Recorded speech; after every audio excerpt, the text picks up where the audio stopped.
Let's get nasty on a Thursday. It's the Fast Lane on 101 ESPN. Andrew Marsh, Carey Davis, Jamie Rivers, Anthony Stalter. 201, your time check brought to you by Clarkson Jewelers, an officially licensed Rolex jeweler. So the Blues 2026-2027 schedule was released.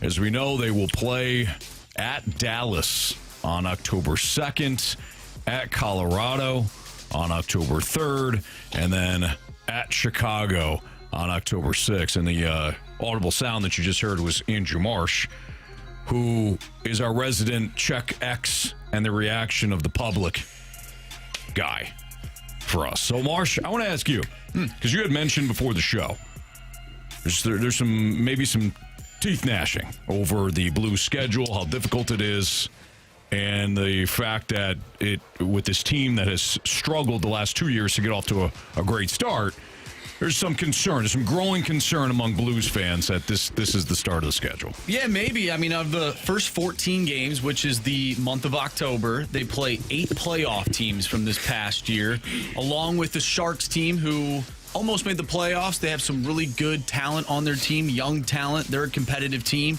You take on a rival in the Nashville Predators. Not that big of a daunting task by any means, but it's still a divisional team. And then you go up against Winnipeg, another division team. So those are 3 other teams along with the 8 playoff teams that you take on in October. And we've had many discussions about how this team needs to start fast and not have a repeat of the last 2 seasons. Well, in November, it doesn't really get any easier. You take on the Florida Panthers, a bunch of other different teams that have been in the playoffs and that are strong teams. So I wonder what expectations now are for fans when they look at the schedule, or maybe they just don't care. Well, when I look at what you're talking about, is this a Blues thing or is this a league-wide thing? Because when I look at the schedule, like every team has a potential of being a problem. Mm-hmm. Like you look at some of the lower teams, and like the Chicago Blackhawks, that should win that game. But there's not a lot of gimmies. Exactly. For the entire league, not just the Blues. So as far as the Blues having, could they have a tough start? So could many teams. But I'm just focusing on the Blues because that has been the discussion for the last 2 seasons. I don't care about the other teams. I'm focused on the Blues. Don't like it? Play better. You got to play the teams either way. I don't know, You're going to have to play those teams are in your division. You got to play teams that have had success. I think that if the Blues fancy themselves as that team, hell, show it. Oh, I agree. That's the bottom line. There's no way to kind of mess. I don't think that the Blues were done a disservice. Let's say that. Hell, maybe if they show out and perform really well to begin the season, maybe the schedule gets easier down the stretch, which makes life easier in the long run. But if you fancy yourself as a team that has playoff aspirations, go show it. Dallas is a pretty damn good team. Colorado, damn good team. Yeah. Thought that they were going to win it all. They didn't. Mm-hmm. But if you fancy yourself as that, hell, show up and show out. First of all, I'm realizing that I didn't get the memo on the black shirt, so next time maybe a heads up. Text messages. I thought I did. Yeah. He didn't respond. Oh, no, that's the group we have without him. Never mind. There it is. Yeah. Yep. All right, okay. Thank you for admitting that. Second of all, I will note, and we talked about this recently with the Cardinals. To me, it's not the opponent; it's when you play them. And we talked about this with the Braves. The Braves come into town, and oh no, it's the Atlanta Braves, first place in the National League East. I think they're a legit World Series contender. Their offense has stunk over the last 2 weeks now, 2-3 weeks, while they've been in a bit of a funk. Cardinals caught them at the right time. Doesn't mean you take away the two wins from the Cardinals in a series victory, but I do think, and that's a perfect example of it, when you play an opponent is more important than who the actual opponent is. Mm-hmm. It does look daunting. Marsh, you talked about people reacting to it. Lou Korak, Sweet Lou, covers the Blues for the Blues.com, and he talked about nothing like opening your season with back-to-back road games at Dallas and Colorado. So, people are mentioning, that's a bit of a challenge. Yeah, we get 2 great wins. Could also be 2 great wins. You could turn around and then lose to, Ottawa without Brady and, eventually Nashville. So, the Cardinals have series wins this year against the Braves and the Dodgers. Mm-hmm. 2 series losses against the Marlins. So you just don't know how the schedule is going to break and when you're going to play those opponents. We got a text from the 314, and I agree with this text. I kind of like the idea of a tough schedule because you're truly going to learn if this is a team you can win with or not. But when are you going to learn that? Right. Like, I'm just wondering. I don't know if you're going to learn that in October. Like, I don't know if you know that in November, to be honest. I'm just saying that if they start off against some good opponents and they are winning games and they can prove that they can start the season off strong against pretty quality opponents, I think as the season rolls along, as a fan, you have a little bit more confidence in this group compared to other groups that we've seen in the past. I think initially, yes. But like I said before, if you start losing to bad opponents, for sure, I think the narrative now becomes, well, where was the team that beat Colorado and Dallas to open the season? Where's that team? When it comes to baseball and basketball and the NHL, the season is not a sprint.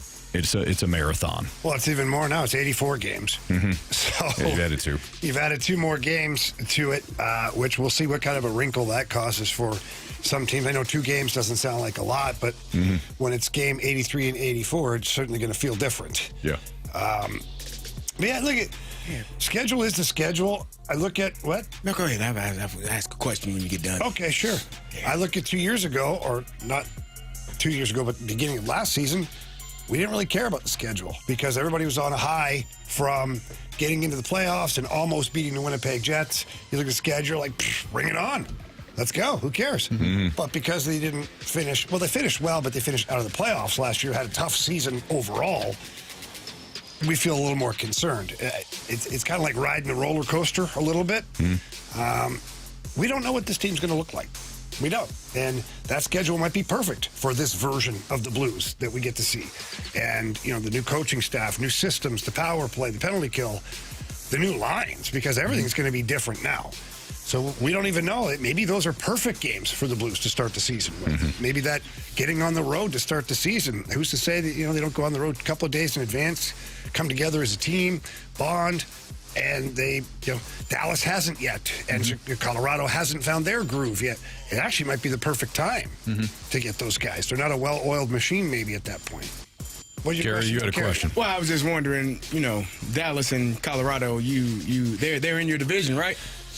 Yes. Okay, so if you fancy yourself as, winning the division, maybe start by beating those teams. Like, you got to play them either way, right?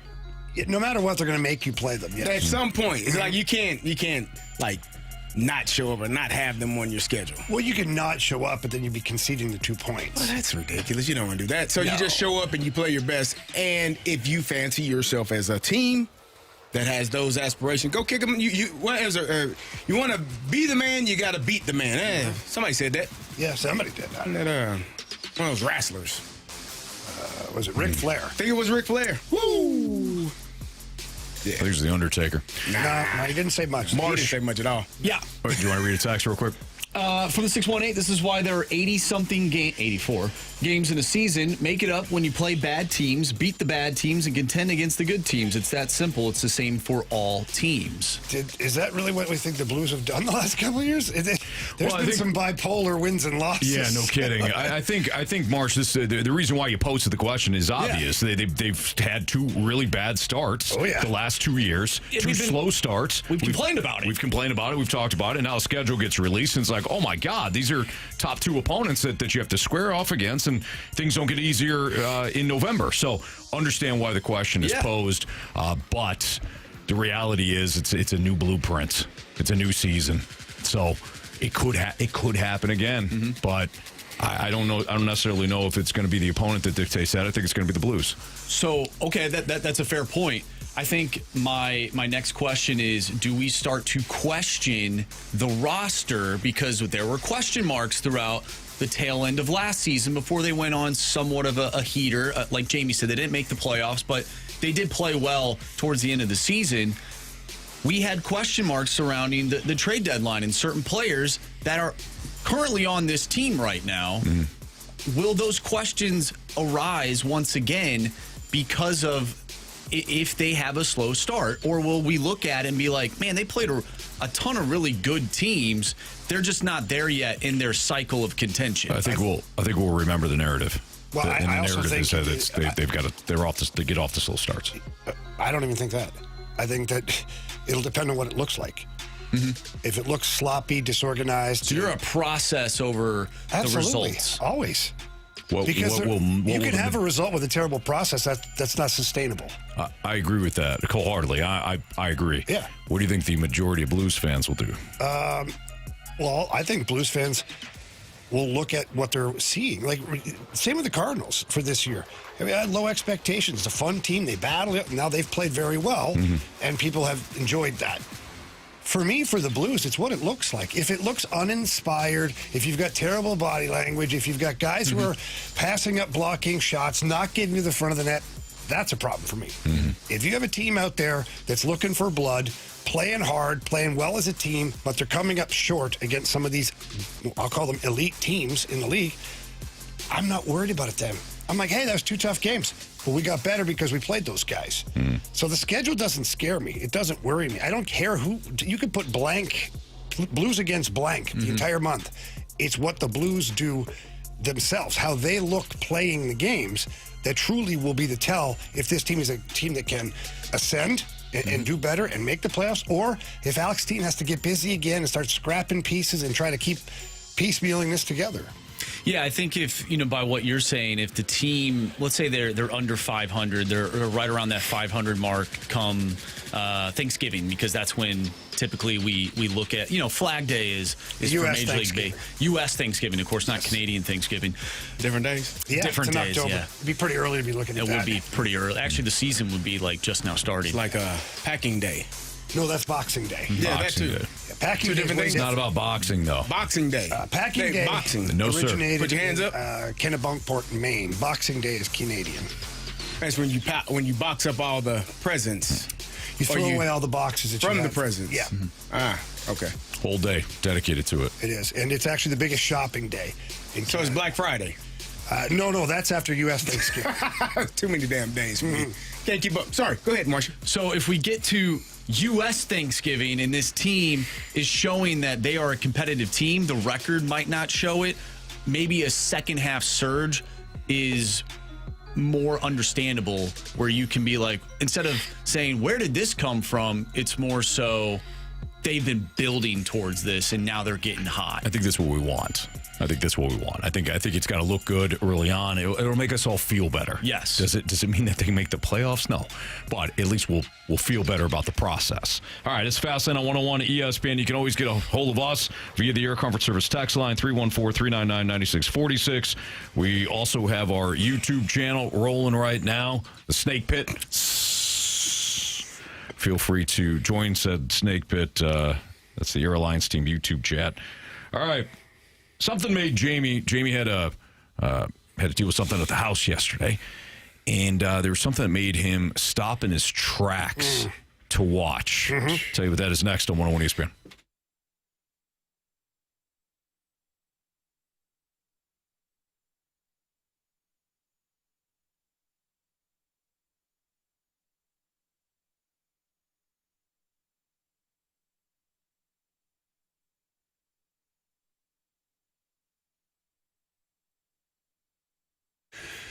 Well, looking forward to this weekend. Going to have a little get-together over at the house. Nothing big, just a couple people over. And I've already got the Zwickle Light on ice. Yes, Zwickle Light. The best light beer out there. If you don't believe me, try it. Anytime I tell somebody to try the beer, they immediately realize that Zwickle Light is a different beer than all the other light beers. Now, it does have some of the same characteristics. It is only 95 calories, only 3.7 carbs, but it tastes like beer. It's awesome. It really is. They've got bottles. They've got cans. You'll love it. Your friends will love it. Your family will love it. But that's not all Urban Chestnut has going on right now. Nope. They've got a brand new hazy IPA called Squirrel Works. It's pretty awesome. It is really tasty. It delivers bright tropical notes and an easy, juicy finish. It's available in a 4-pack of cans or the big single cans. You recognize Urban Chestnut has the Zwickel in some of those big cans too. Pick up both of these at your local establishments, including our friends over at Dirt Cheap. They always have it there, and it's available, and it's nice and cold. So please pick all that up over at your local markets. And for more information, visit urbanchestnut.com. Again, that's urbanchestnut.com. Prost!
So Jamie was off yesterday, had to take off at a situation at the house. Had some things. It wasn't. Yeah. It was just some water damage to that. Yeah, it is what it is. And anybody that owns a home that has dealt with any sort of water or fire knows that it is a nerve-wracking, tense experience. So Jamie had to deal with that. But even through some of the water issues, we'll call it, something made you actually stop and watch for 10, 20 minutes. Yeah.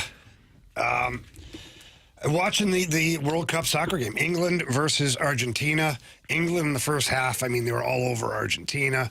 They couldn't get much going. Messi, I don't even know if he touched the ball in the first half, anything noticeable anyways. And then I'm noticing England making some substitutions. And I was like, oh, I remember when they did this.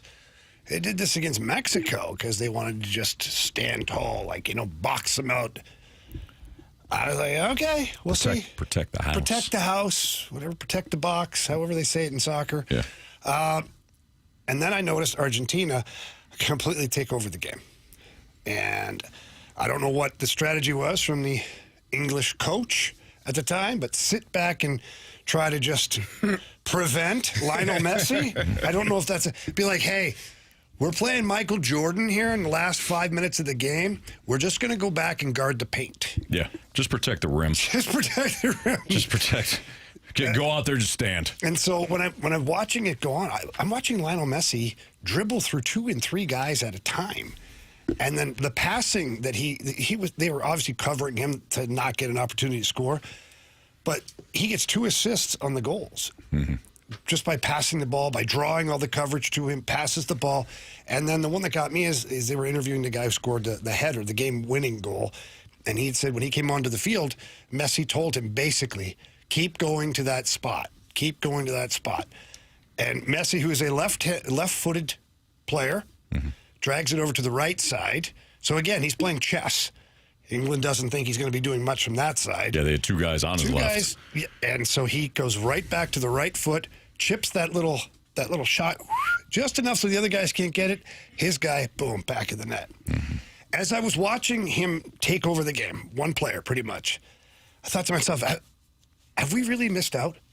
Because he's 39 years old, and he's doing things where the other team is commenting about, like, can only hope to contain this guy, basically.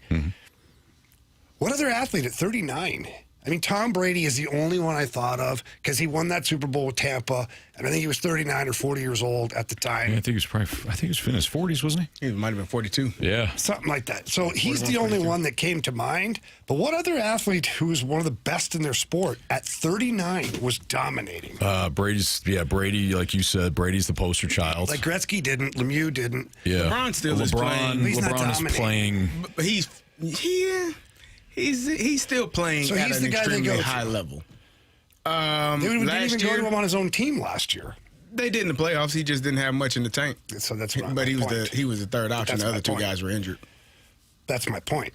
This Lionel Messi is the guy. He's the Michael Jordan right now, Yeah. but he's 39 years old. I think we talk about it all the time. Father Time is undefeated, and normally normal people, when they get older in sports, they tend to decline. And if you're able to still continue to play at a high level, it speaks volumes to the work ethic you have, the training that you do in the offseason, all of the preparation, and still be able to move around and move faster than guys that may be 10, 15 years younger than you. It does speak volumes to, what God gave you and he didn't give other people. I think that's a large part of it, but also just the work ethic that you're able to do every single day. It is amazing to watch. You weren't here yesterday, but we were watching the game. You talking about pissed off, Jamie. We were watching the game. It was a break. And I was like, I need some water. Our break, It was not our theirs. break. We had a break. Oh, so you left the room. I was like, I don't want to go. I want to wait. And then Marsh was like, no, go now because the next break is like shorter. So go ahead and get out of here. Marshy. And I was like, all right, let me go. And by the time I got to the break room, I see Argentina celebrating. They scored as soon as I left. Oh, what the hell is going on, man? But the World Cup has been outstanding to watch. I think I can speak freely here. For four non-soccer guys as ourselves would, I don't think we're soccer guys. To watch it has been thrilling. And to see the players have the success, as you said, Argentina down the entire game. They've been down almost the entire World Cup. And Like every game's a comeback. It just clicked. Like, all right, we got to press now. Yeah. And which, again, frustrates me watching the U.S. men's team because I don't know if they knew that they were down. They didn't move like that. Well, they also didn't have a Lionel Messi. Well, that It helps. would be nice if They still could have tried. So what about Serena? Serena was the other athlete that I thought of. I think she was on that. She's on that list. She's 44 now, but I mean, even if you go back just a couple of years when she was, certainly at 39, she was still dominant. Yeah. So I think Serena is one of them. Tiger's had to try. He's attempted his comebacks, but can't really put him in that category because he had most of his success obviously when he was younger, but. Jamie, what you're talking about with Lionel Messi, I mean, this guy is just nothing short of he's special. Period. Yeah. He's one of those people, like Kerry said, when everybody was in line and God gave out all the skills, he doubled and tripled up with Messi. Well, I don't know if he meant to do that. I'm sure he did, but this guy's just disgusting. And the story too, if you go back and do some research on Lionel Messi, when he was born, he had some kind of condition. And so they had to do some kind of growth hormone and all that.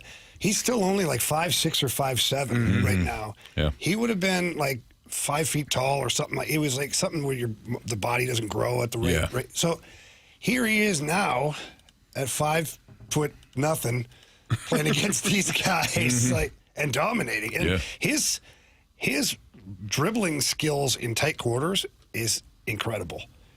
I know there's other guys that are good, but focusing on him, watching his, and then scrolling through some of the YouTube stuff and whatnot, It's quite wild. It's quite wild how much he resembles Diego Maradona.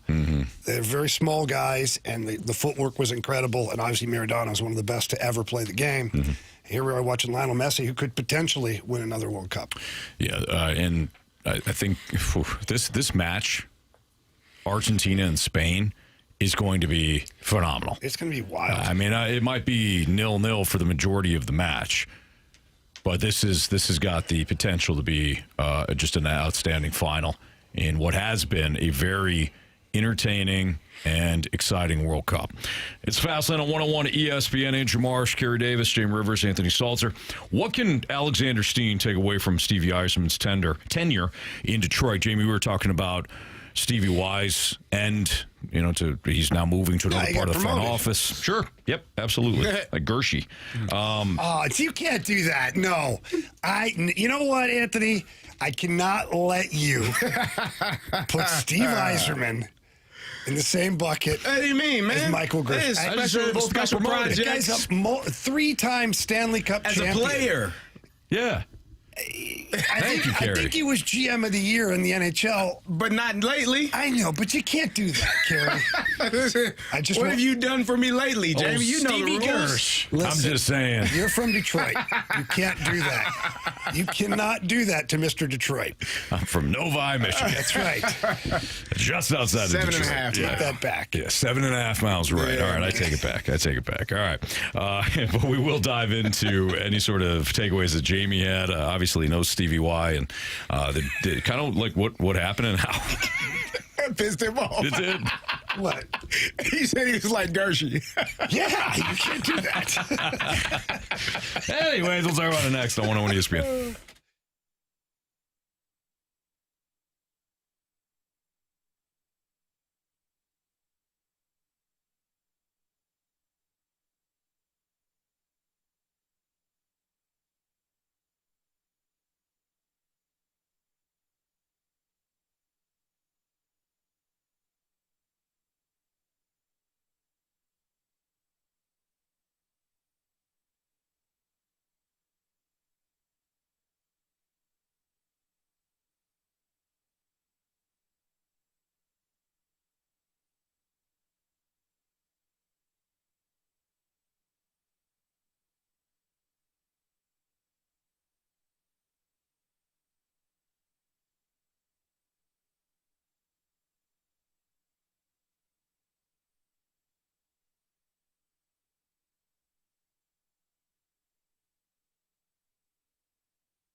101 ESPN Sports Center.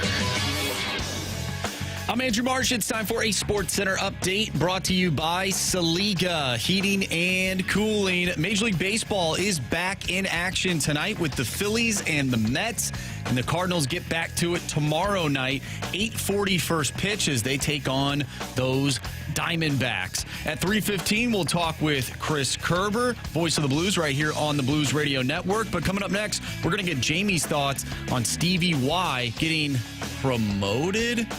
We'll discuss it next right here at the Fast Lane. I'm Andrew Marsh, and the Sports Center update is brought to you by Saliga Heating and Cooling, a Daikin heating and air conditioning dealer.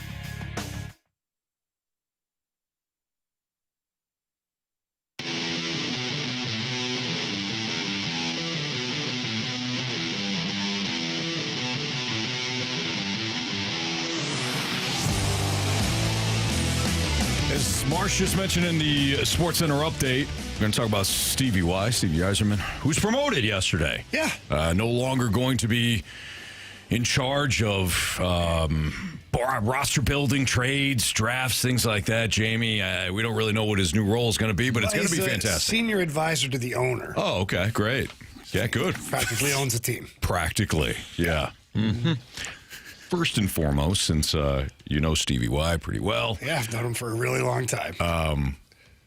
Look, it didn't happen for him. Not that the Red Wings are in worse shape now than when he took over in 2019, because they are not. They are in better shape. But fact remains, it's professional sports, 0 playoff wins. So, no, you're shaking your 0 finger. playoff games. Okay. I was trying to be nice. I was going to go with 0 playoff appearances. But you want to try it again? I'll try again. Well, I didn't want it to seem like he lost games. Yeah. Didn't have a chance to win any. There you go. Yeah. So it is professional sports. You get paid to do things. And, well, the fact remains it's 0.0 playoff appearances for Stevie Y. So just first and foremost, all kidding aside, what do you think, outsider's view, of course, but what do you think the reasons were for the Red Wings this rebuild just never really got off the ground? It's tough. You lose so many seasons on purpose because you wanted the high draft picks. Jeff Blashill was the sacrificial lamb that they stuck behind the bench for many years just because they were like, we just want to lose anyway, so it doesn't matter. You picked up some good pieces in Maurice Seider. He's arguably one of the best young defensemen in the NHL. Stud back there. Lucas Raymond is a hell of a player as well. Problem for Stevie, though, is he hitched his wagon to one player and then never found the other player. So the first player would be Dylan Larkin. He's fine, but he's not like he doesn't drive the team. Like he's not like the blood and guts. Like I don't know, that team when they're so young, so many young players and draft picks. You need somebody that the players would like follow, would cling to, and be like, okay, this is our identity. I don't even know what Dylan Larkin's identity truly is. He's not. He pretends to be a skill guy and a flashy player, but his totals don't add up to being a dynamic player. He's a good player, but like what is he truly? So I think that was a part of the equation that. Not that you should have not had Dylan Larkin. Maybe you should have went out and got something bigger to hitch your wagon to, because they had the finances to do it. At many years that they were taking on even some of the contracts, Stevie Y orchestrated that new 3-way contract or trade to where he would trade with somebody, get a player, then eat all the salary so that another team could then, bring in another player, and then he'd get rewarded with like draft picks and things like that. So he did some smart things, but he also never got a goalie. He tried all this stuff to get a goalie. He got the Finnish guy. Who was that? Ville Husso. He thought Ville Husso, because Ville Husso was so good here, he thought he was going to push Binnington out. The Blues decided that Binnington was their guy. Husso went on to Detroit. Terrible. Every goalie that's gone in there, not good. Then he goes and gets Gibson from Anaheim, but he's at the end of his career. He's fine. So I think those things there is what ultimately cost Stevie his job, is that there just wasn't enough progression from year to year to year to show that he's making the right decisions. And I can't lie about it or BS about it. He has the resources. The Red Wings have the money. They've got, they still have $21 million in cap space right now, and the Red Wings have done nothing this offseason. Relatively nothing. They got Keegan Colasar, fourth liner from the Vegas Golden Knights. Yeah. Sweet. Good addition, good character player, good identity player, but he's an August signing. He's not a July 1st signing. Yeah. So all of these things combined, it just seems like, and then the huge fight between him and Dylan Larkin. Right. Where Dylan Larkin, with Steve Yzerman at the helm, was never going to win that. Stevie'd rather die than give in to the player. He'd rather die than give in to anybody. I know the man. No chance. And so I think the Red Wings looked at it and go, okay, we're not really getting anything for Dylan Larkin. So, hey, Dylan, newsflash to you, you're not as good as you thought you were because nobody's bending over backwards to get you right now. But Stevie, we're going to move you up because we're going to have to keep this guy, and we don't want to fire you, keep you in the organization, promote you or change positions, whatever it is. They shuffle the offices around a little bit because now you're stuck with Dylan Larkin and you're stuck with Steve Yzerman because I don't know if Chris Ilitch could actually fire him in the city of Detroit without them trying to burn the building down. Yeah. So I think what they did is they had a compromise, separated those two. They're going to move forward with Dylan Larkin as far as I'm concerned or what I know, and then try to fill up the roster from there. And I don't know who gets the job going forward, though. So I don't mean this literally, of course. It's not like Alexander Steen's like, let me dive into this situation and study it. But what do you think that Steen, what do you think their takeaways, not just for Steen, but we're using him because obviously we're here in St. Louis, but young GMs can learn from what went down in Detroit? Because I think if you're curious in other spots in the league, you can learn from the situations and try not to repeat those mistakes. Yeah, so I think what people have to understand, though, and realize, too, is that Steve Yzerman was in the exact same position with the Tampa Bay Lightning and built a dominant force, to which the core of that team is still there, that he drafted. You win some, you lose some. And I think it came down to player evaluation. And what people need to understand is the GM and the president, very seldom do they really know what the player evaluation is as far as like who's coming in, who they're the scouts handle that.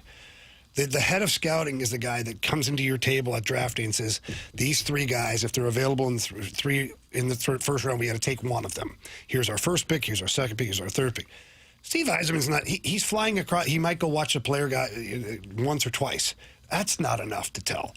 So maybe the people around him didn't evaluate talent the right way, or maybe Steve misevaluated the talent he was looking at this time. Everybody makes mistakes. We've all had those times, and then once you start to sink, I just thought it was starting to sink, and he couldn't get his feet under him anymore. Sure. All right, it's Fastlane on 101 at ESPN. Andrew Marsh, Carey Davis, James Rivers, Anthony Stalter. Speaking of Marsh, he's got what's trending for us next.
topics in the sports world. What in the wide, wide world of sports is going on here? Here's what's trending.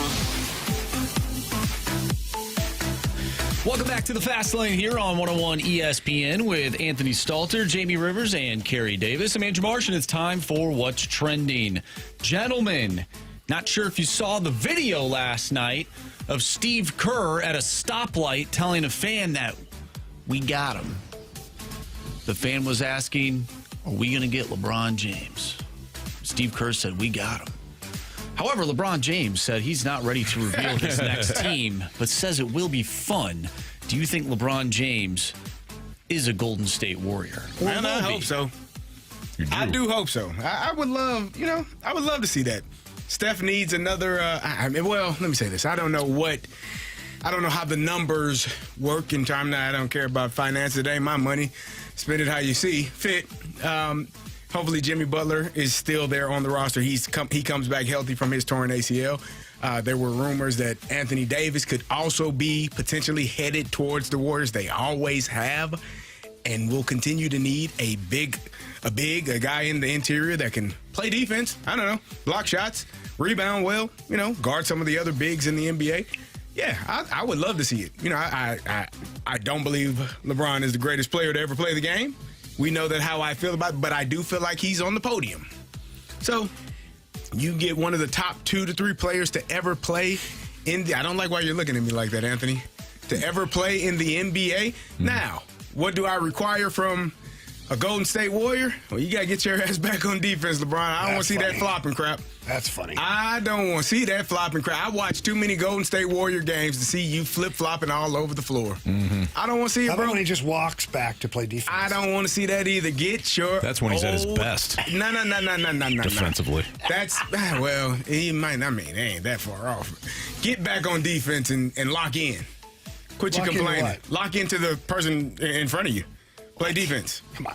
Yeah, come on. What do you mean? How long ago? Damn power plays every time you go up for a layup and you fall over and it's 5-on-4 going the other way. Yeah. You know how frustrating that is? Man, listen. Yeah. I wouldn't. Jamie, you know me.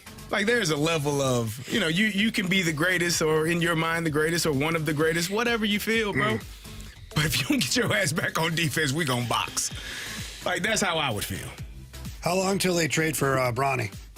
Oh, man, I don't know, man. Bronny's contract is guaranteed. He's good to go, man. I didn't have no problem with that either. The Lakers are going to just, come on. If I was the Now best that player. LeBron's gone and Bronny's gone, too. I feel like if I were Bronny, I wouldn't want to play with my dad anymore. Like, at some point, you have to establish your Why? own career. You've hitched your wagon to that. You think he'd ever he did play? his job, Do you man. think that guy would ever play a minute in the NBA if Maybe. LeBron James? No. Maybe. No. Maybe. Nope. He wasn't even the best player on his team in college. I won't discredit Bronny. Bronny works his butt off. He's done a fantastic job. Did he get to where he got to because of his father? I'm sure that had a large part into it. But hell, nepotism is prevalent in every walk of life. You do what you want to do with yours, and LeBron did what he wanted to do with his. I don't have no problem with it. None. Because there's nepotism. It's going to be nepotism in every building you walk into. I watched a coach hire his kid, and he couldn't even drive on the road to recruit because he had a damn DUI. Oh. He couldn't. But he had a job. Carey. Thought you meant he just couldn't drive like some of the drivers you see out here. No. No. You didn't know, Marsh. No. It's fine. It was his own decision. It was his own decision. Yeah. It's not like he got sick. Nah, not Anthony sick either. No. I was sick of watching them, I can tell you that. Mm-hmm. Yes, sir, Anthony. Yeah, Carey, just a couple follow-up questions here. I don't know how where this is going, but go ahead. I do. Steph Curry, love him. Love Steph. Love Steph. Man. 38. What's your point, Anthony? No, I'm getting to it. LeBron is 41. You got a problem with older? Let me just had a conversation. We just talked about Messi just 30 minutes ago. Lionel Messi. I believe this is my I'm sorry. follow-up here. Is this the Del Boca Vista Warriors? I think so. Yeah. LeBron is 41. Jimmy Butler coming off the ACL is 36. Young, spry 36, that is. Anthony Davis is 33, going on 53 because of his injuries. Look, man. So why do you want LeBron?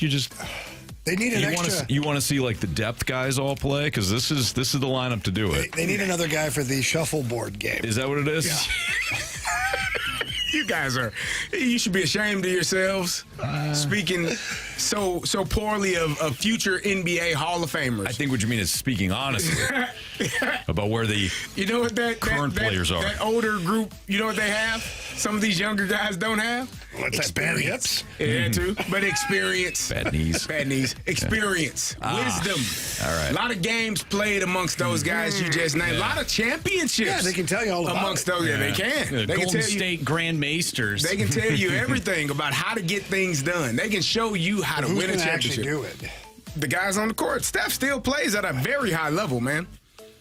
Even though he's, what'd you say, 38? Yes, sir. Yeah, he's still playing at a high level. You don't run around like that, man, and not be able to, do spectacular things. Stuff. Do things, some things. Man, I would love to see it. I think it gives you another chance. All they want is one more chance. This is like their last dance. Not the It might not literally the be Bulls' their last dance, though, Kerry. But this is the. What do you mean? They ain't gonna kill over out there. This is their last opportunity. It's your time.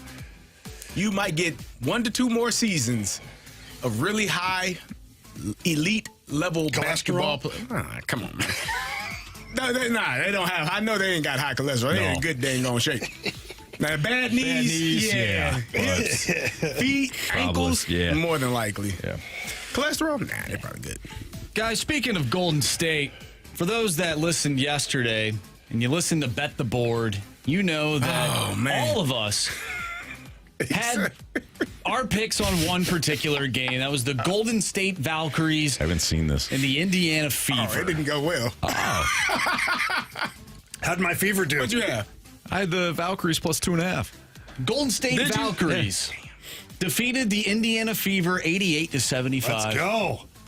However, Caitlin Clark, about midway through that second quarter, there was a call that was not made against Caitlin Clark. Shocker. So she was driving the basket for a layup and hit the floor after contact. The basket was good, but she did not get a foul call. Clark limped back to the defensive end. As soon as play was stopped by the next whistle, she immediately turned towards the official who was near on the other end of the court. In quote, "The ref can't miss that. Then I have to play with a contusion in my leg the rest of the game," Clark said afterwards. It's a bruise, by the way. It's ridiculous, the ref said. The ref said, "I initiated the contact, which is fine, but you can't knee me in the leg, knock me over." So we'll just have to have a wash on all of these picks. Nobody gets a point because of this crap that was pulled last night in the game. I don't know what everybody picked, but I think the pick should stand. I'm looking at the play right now. By the way, Jamie, I got your back on that. Nah. Because I gave you some. No. I gave you some Valkyrie love. I think Marshy is a fantastic point that he made there. I'm looking at What is this. it? Did the game count in the standings? Well, It certainly did. Did it count they're in the protesting standings? it. No, they're not. That's a lie. Tell you what I would be doing, though. If I was the Indiana Fever, they got Sophie Cunningham, who tries to help out with Caitlin Clark. I'd have one scout, and I'd say, you got one job over the next month. You go find me the biggest behemoth woman you can find. Roughest, toughest. Anywhere. Yeah. I don't care if she has a tooth in her mouth. I don't care. I don't care. Look at rugby. 7 feet tall. Find a rugby player. 300-pound woman. And every time Enforcer. Caitlin Clark gets hit the way she does, because I'm watching some of these games, Olga off the bench and just mangles that person. Guess what?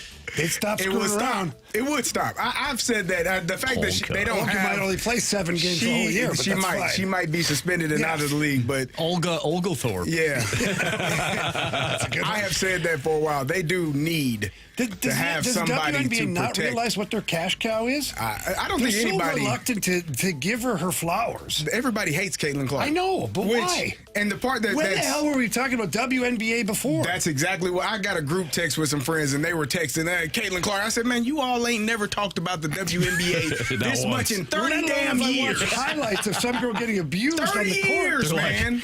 All the WNBA players that's been in the league for a while, like, we've been here for a while. Yeah, but nobody knows We didn't it. know. We had no idea. Sorry. People are tuned in. They're watching. I'm not saying you take it easy. You can go after her, but and I'm not saying that the league should protect her, but the Fever should have a player on their roster like the Bulls had Charles Oakley for a while before he got traded. They had guys that would make sure that you hit Michael too hard. I'm gonna hit you harder. Yes. Yes. Them's the rules. Like Right. I don't make the rules. You just know if you hit him hard, I hit to hit you harder. Right. So do your I thing. agree with that. Now I'm looking at this. I saw the play. I think Be honest. Caitlin. I think if I'm being honest, I think Caitlin Clark. Mr. Calling is a soccer player. Wow. Wow. And maybe that's particular why play, maybe. they get bothered by her. Yeah. Maybe, but there's some. Was there contact? Yeah. Should she have flown into the first row of the stands? No. There are some times where she gets trucked over. Sure. Like bad. Shouldn't have been standing there. Well, then she can leave and take all her money and all the attention for the sport with her. That'd be a bad idea. Where would she play?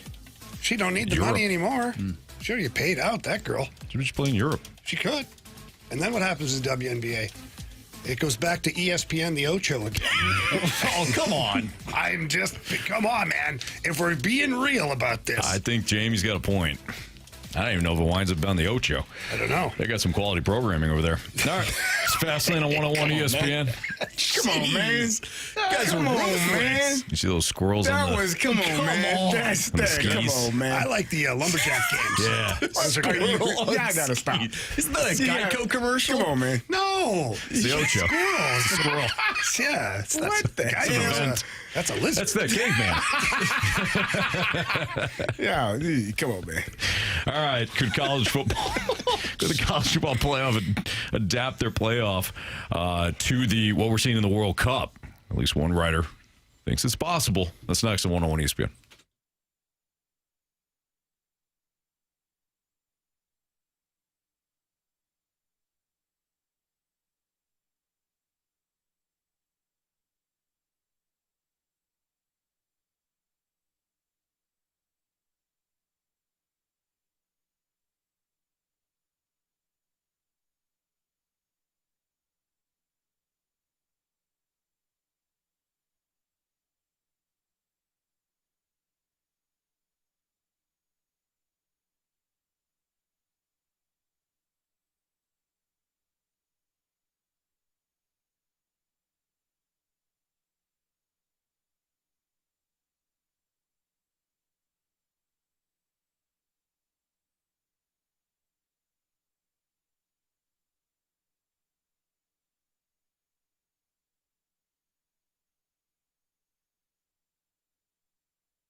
It's Fastlane on 101 ESPN, 3 o'clock. Your time check is brought to you by Clarkson Jewelers, an officially licensed Rolex jeweler. So I was checking out Bill Conley's latest article at ESPN.com, and he kind of had an interesting take based on the premise of if the expanded World Cup is this awesome, what does that say about the expanded college football playoff that is being proposed? I got a couple of clips here just to give everybody a feel for what he was writing about. He said if we had let in all the conference champions instead, and he's talking about last year, replace those last 4 teams with Duke, Boise State, Western Michigan, and Kennesaw State, they would have had a 0.1% title chance. That's definitely a smaller number, but either way, the other 20 teams in the field would have been above 99%. This all basically matches up with the World Cup. Before the tournament began, the 6 teams that had grabbed the last qualification spots via last-ditch playoffs in the spring, Iraq, Congo DR, Bosnia, Turkey. How do you say that? Turkey. I don't know. That was just Turkey. I thought it was Turkey too. Yeah. Turkey IA. Sweden and Czechia had a combined 2% title chance per whatever metric they use. It's an interesting point. The World Cup didn't just say, hey, these teams have no shot. Let's figure out ways to get, somebody else that might be more interesting. Those countries are in the spot to get in. So if we take that same approach with college football, even though they've got, less than a 1% chance to win the college football championship, same thing with these countries. It takes nothing away from the tournament. Are you guys okay with the expanded playoff fields, even if they include conference champions like a Boise State? I'm sure we'll all be fine with the MAC champion. All of us? And then, some of the smaller. D1? Yes. Could you mother? Of course it's D1. I almost bit the hook. I went for it. Anthony, he meant to ask, is it D1 FBS? Yeah. All right. Yeah, that's fine. I don't. I'll say my. Go ahead. The last part of his column. But if the trade-off for that is what we have 10 different meaningful conference title races to follow and get an occasional Cinderella storylines, and we would, no matter how hard we've tried to tilt the playing field in the direction of the powers, that's pretty exciting. The World Cup didn't prove that an expanded college football playoff would be amazing too, but it might be if we actually tried to expand the right way. Yeah, I think it's a miss. Okay. Honestly, the best teams have to be in. You can't be, just because you're a conference. No, but if you're bringing all the conference champions, right? Mm-hmm. What are we doing here? Some of those conferences are terrible. No disrespect to the MAC or some of the other ones that are out there. Come on. It's not the same. You can't. This is not apples to apples because the World Cup is an entire country of people who are passionate about their team playing in the World Cup, and it can be compelling to a certain extent. Those teams that he mentioned, a lot of them got ragdolled through the entire World Cup anyways. They weren't good enough to really be there or compete. Some of them played pretty well, but I think when it comes to college football, the number one thing that I think people have tried to capture over the years is always having the best teams. It went from the 2 best teams, then to the 4 best teams, and we keep expanding. Because it's growing, and with NIL money, I just don't know how the Cinderella story really happens. Do they win a game? Maybe. Do they march their way into relevancy? I doubt it. Those other programs are they're Neanderthals as far as how big they are as a program. That's just my point of view. I actually think college football is starting to get it right with the path that they're on right now. I don't think just allowing in teams because, they're the best of the worst in certain scenarios is the way to go about it. I think having 24 teams is fine. And the reason, and you would get those conference championships or those conference champions in there. Maybe, I don't know if any MAC teams, no offense to my good friend Anthony Stalter, finished in the top 25 or top 24. If he has what a crime that is. If you don't like it, play better. You know the rules around here. They didn't. But if you want to be in the top 24, and again, we have precedent of that happening. FCS has been doing it for a number of years.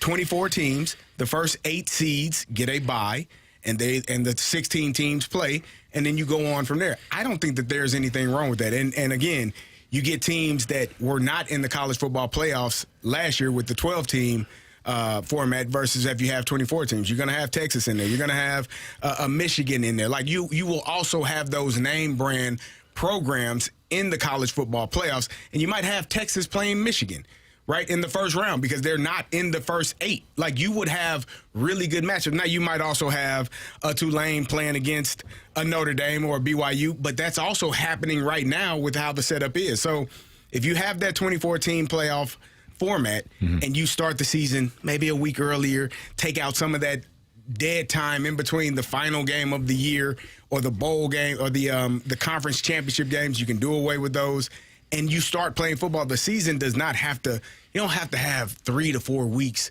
which is what it felt like in between games when you're waiting on the college football playoff. That's not good for the players. It's not good for the coaching staff. It's a lot of downtime. It's a lot of things that can go wrong in between that time.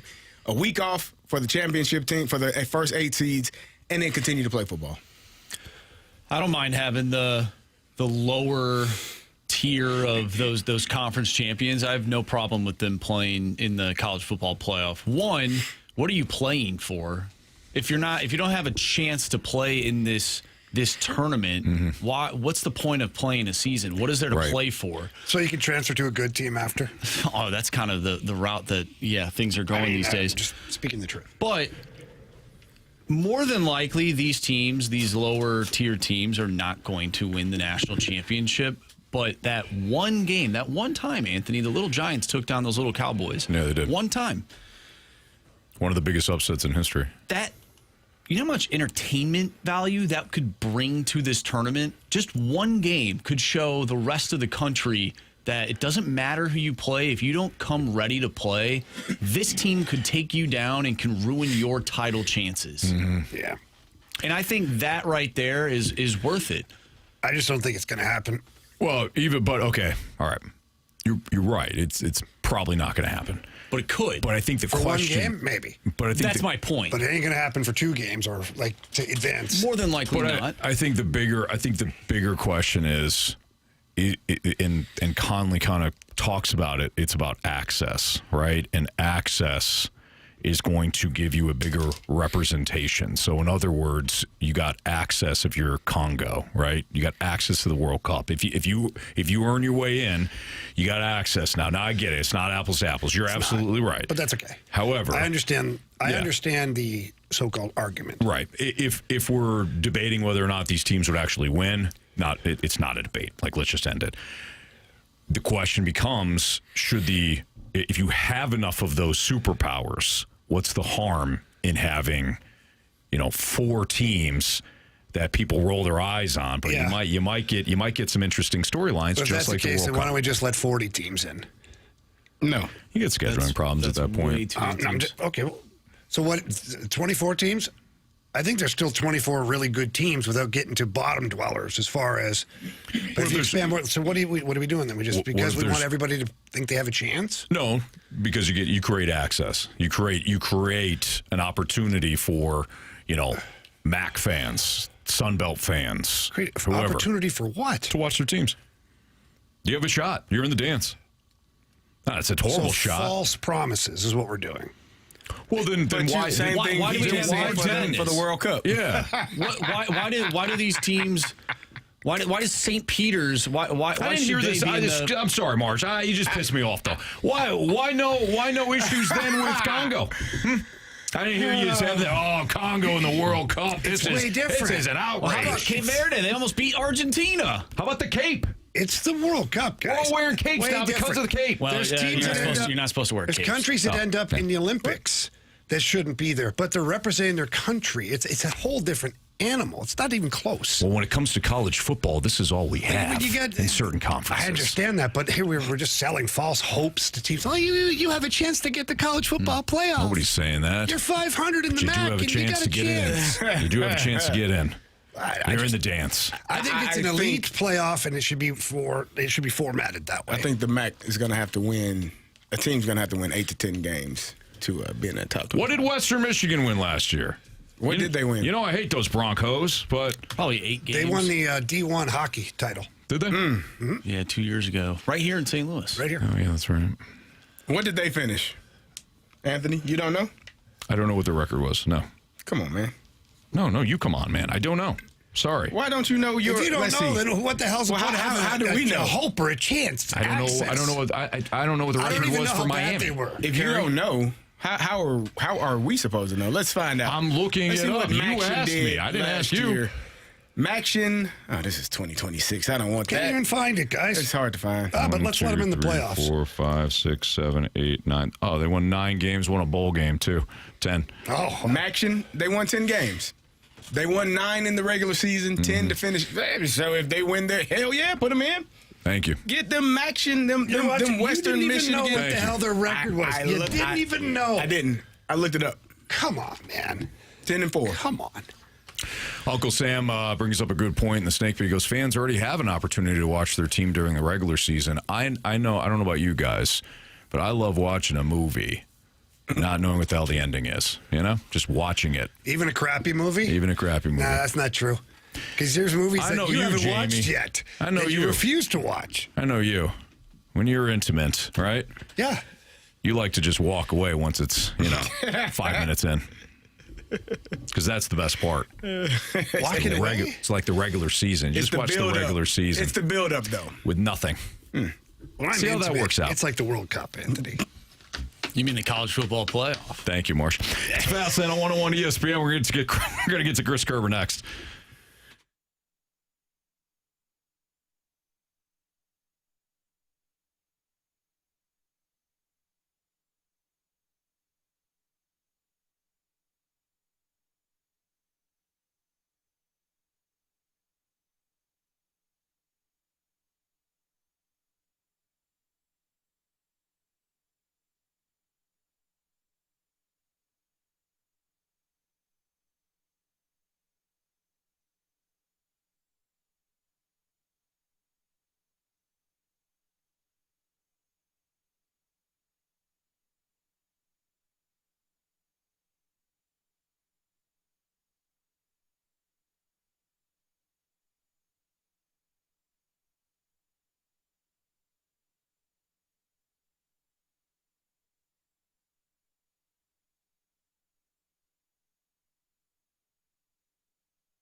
Hey, that summer St. Louis heat is here in classic air care. Heating, cooling, plumbing, and electric.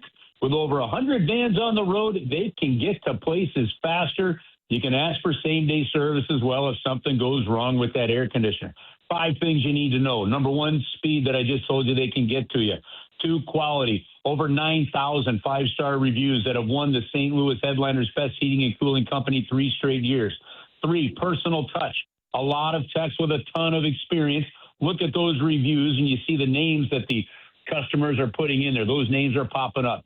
4, how about a free service call with a qualifying repair? And how about number 5 here? If you have a repair that needs to be done and you want a second opinion just to make sure that you're getting the information right and it's going to be done right, they'll give you a free second opinion. It's Classic Air Care. They are here for you. Classic Air Care, heating, cooling, and plumbing and electric. They have been around for over 100 years. They've been making people comfortable since 1926.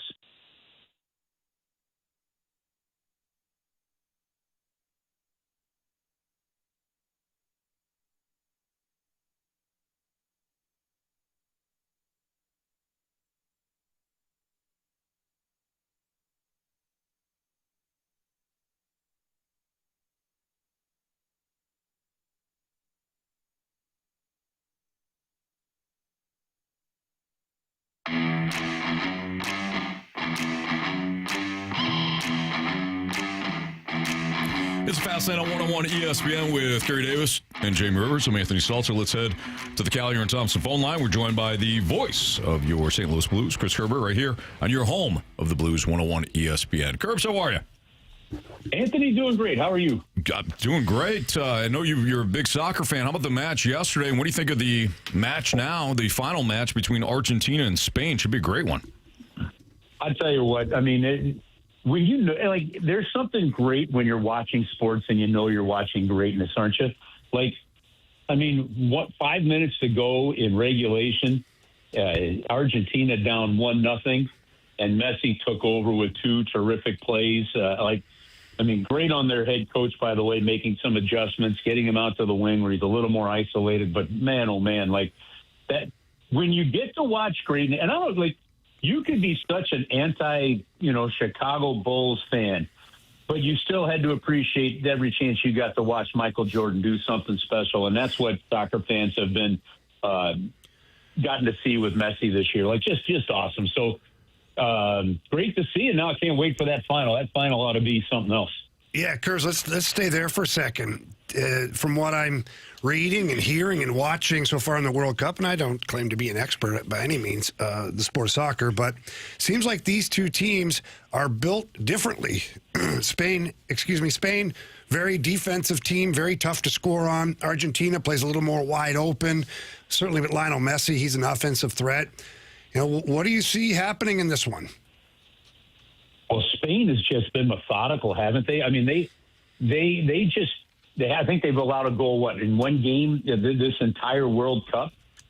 They move around on the field really well. Like, if you think of the way, maybe the way you look at the way the Russians played hockey, right? Or Phil Jackson, and the triangle offense, right? And it's the same thing that made, the soccer in the Netherlands, with Johan Cruyff, such a popular thing. It sort of looks like Spain seems to do that. They move guys all over the field and are always creating 2-on-1s and 3-on-2s in different spots. That's going to be great.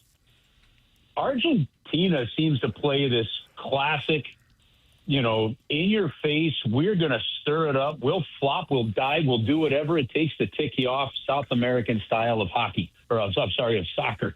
And then they wait.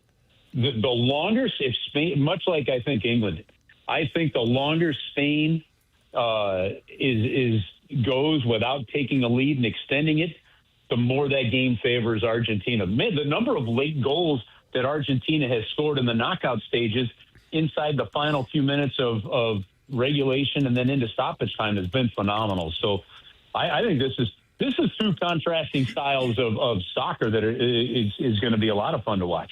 Curbs, we were just talking about Steve Yzerman earlier and him being out now as the general manager of the Detroit Red Wings. Jamie was mentioning how well things went for him while he was in Tampa. What do you think went wrong here in Detroit? Maybe some luck. and like things are going to go really well. And I don't, by the way, when I say maybe some luck, I don't mean that it's luck versus hockey acumen. I'm not questioning his hockey acumen at all there, Kerry. But what I'm saying is, when you're picking a Kucherov outside that first round and he becomes the kind of player that he became, right, that's going to speed and help every bit of process up. Now, Detroit, he had plenty of high picks. He had plenty of opportunities high up. He couldn't find the coaching to get him through. He couldn't find the ancillary players. At times, he did try to speed things up. I talked about this with BK and them yesterday on the veteran side of things, but it wasn't really what they were looking for, or it didn't click for whatever reason. So, to me, I think, obviously they have some really high-end, high draft picks in guys like Mo Sider that are fantastic, but just were unable to get any kind of consistency around them. And when they brought in some of those veteran players, maybe it was coaching that wasn't there. It never all clicked at the same time. And what's happened is eventually, and it's the same thing with Kevin Adams, that Buffalo team that was all exciting and stuff, right? That's predominantly still a team that Kevin Adams put together in Buffalo. It just took so long that I think the weight of the GM seems to go into the dressing room and becomes something that, while maybe it shouldn't be such a heavy burden, it does and impacts the play. So I think he just ran out of time and patience on the hockey side. Chris Kerber, voice of the Blues here on 101 ESPN, joins us here in the Fast Lane on 101 ESPN. Kerbs, what's your general philosophy in terms of roster building? I don't know if I've asked you this directly, but it seems appropriate given that we're talking about Steve Yzerman. We've talked about Alexander Steen taking over as GM for the Blues. What's your philosophy when it comes to roster building? You can kind of take it wherever you want, starting with certain positions, draft over free agency, wherever. Take it. Well, I think there was a time and age in the NHL where you had to have really good drafting to do it, and having really good drafting to build a roster, as we're seeing with the St. Louis Blues, is a huge part of it. I think I'm going to stick to this for a while. I think the aggressiveness of the Vegas Golden Knights and how we've seen some other teams handle free agency, the fact that maybe, a Stanley Cup final game had a total of 5 draft picks combined between the two teams, playing in that game, to me means that free agency and trades has become such an even bigger critical part of roster building. What I will say when it comes to individual players, one of my, and this is because I think it's the same thing for baseball. I think, I don't believe in interchangeable parts as much, maybe as some do. I think players have to know their roles. Players should know their roles. I think players, when they know their roles, when they're coming to the rink saying, I'm starting on right defense tonight, and they know that going, 2 days earlier, they're prepping differently than when you're showing up to the rink saying, am I even in the lineup, right? I think it's one of the things, for example, that hurt the Cardinals for years. When you have so many different interchangeable parts in these last few seasons, and, you don't know whether you're playing second base or center field. For hockey, to me, and in sports in general, players, once you get roles defined, it's amazing how teams can take off. Look at what happened with the Blues in 2019 when they defined the roles with Steen, Barbashev, and Sundqvist on the fourth line, right? Things like that. So definition of roles to me is a critical part to roster construction. And then we've seen the Blues do it, and we've seen some teams do it without stars, but holy cow, my hope is at some point in time, one of these players really steps into that superstar status for Blues fans, because it's been, I think, too long since Blues fans have really been treated to that kind of play night in, night out. Kerb, the last one I got for you here, from me anyway, is I was reading something today over at The Athletic, and not my favorite writer of all time, but our guy Dom over at The Athletic. Dom's back on it, huh? Yeah, okay. With his equation, whatever one it was that he cherry-picked this time, he says the Blues are now a worse team than they were last year. By trading Jordan Kyrou, acquiring McMichael, McTavish, and doing what they did, he has it as a -7 in his scale. And his last thing is, for now, though, the Blues do look worse off. What is your thoughts on that? Because I personally, I can't disagree more with that opinion, but, your thoughts. I'm giving him some benefit of the doubt here. You're a bigger man than I am. When I see it, well, and I don't typically. Listen. I'm right there with you. I disagree so much on how he breaks the games down and things like that. But that said, I think if you go back to last year and you realize you had a 30-goal scorer, 70-point player on a pretty regular basis in Jordan Kyrou, you knew what you were getting shift night in, night out from a captain in Braden Shen, right? You knew what you were going to get night in, night out in a veteran defenseman in Justin Falk, right? And Jordan Binnington was, undoubtedly your number one goaltender. I think you'd look at that and you'd feel certain the predictability of those players' games leads you to think you have a better team. The way you and I are looking at this team right now, Jamie, which I think is pretty much along the same lines, you look at the trajectory of players, where it's going. We looked at the flaws in Jordan Kyrou's game night in, night out versus just point totals. And analytics that said he was a really good defensive player when he wasn't, right? You look at things like that, and you're more bullish on this team because of the excitement level. But where Dom could end up having a point is if Jimmy Snuggerud comes in and starts to have a sophomore slump and doesn't have the same kind of pump that line had at the beginning of the year. If there's no Carbonneau in there, if things look slow defensively, if different things, if there's a bump in the road for Joel Hofer as he takes over that, things along those kind of lines, there's, I think, a lot more question marks in terms of consistency, but a lot higher potential in terms of upside from a year ago. And that to me is where I would parse the difference there with our friend Dom and the Athletic. Curbs, good stuff as always. We'll check back with you again next week. All right. Let's hope Dom doesn't write another one. Well, no, hopefully he does. And then you guys got more to chat about. So I think it's a good thing, quite frankly. Yeah. All right. Sounds good, guys. Enjoy that World Cup final. Pretty good schedule for the Blues. We can dig into that, too. But enjoy the week, and we'll talk to you next week. Sounds good. All right, Curbs. Thank you. Okay. See you guys. Take care. Yep, bye-bye. We have Hot Take or Hot Garbage next. So 314-399-9646 the Air Comfort Service text line. So feel free to send us any Hot Take or Hot Garbage questions or statements that you have. And we'll tackle that next on 101 ESPN.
101 ESPN Sports Center. I'm Andrew Marsh. It's time for a Sports Center update brought to you by Universal Windows Direct. We just got done talking with Voice of the Blues right here on the Blues Radio Network, Chris Kerber. If you missed that interview, make sure you go to 101ESPN.com or check out the free Dobbs Tire and Auto Center's 101 ESPN mobile app. Just head to the podcast page.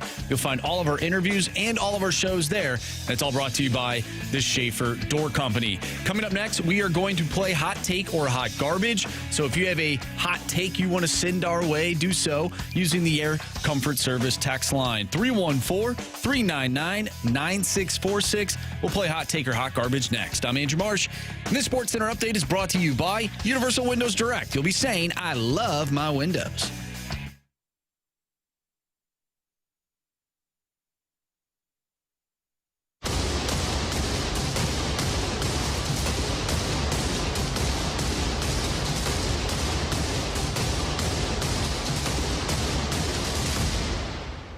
Hot Take.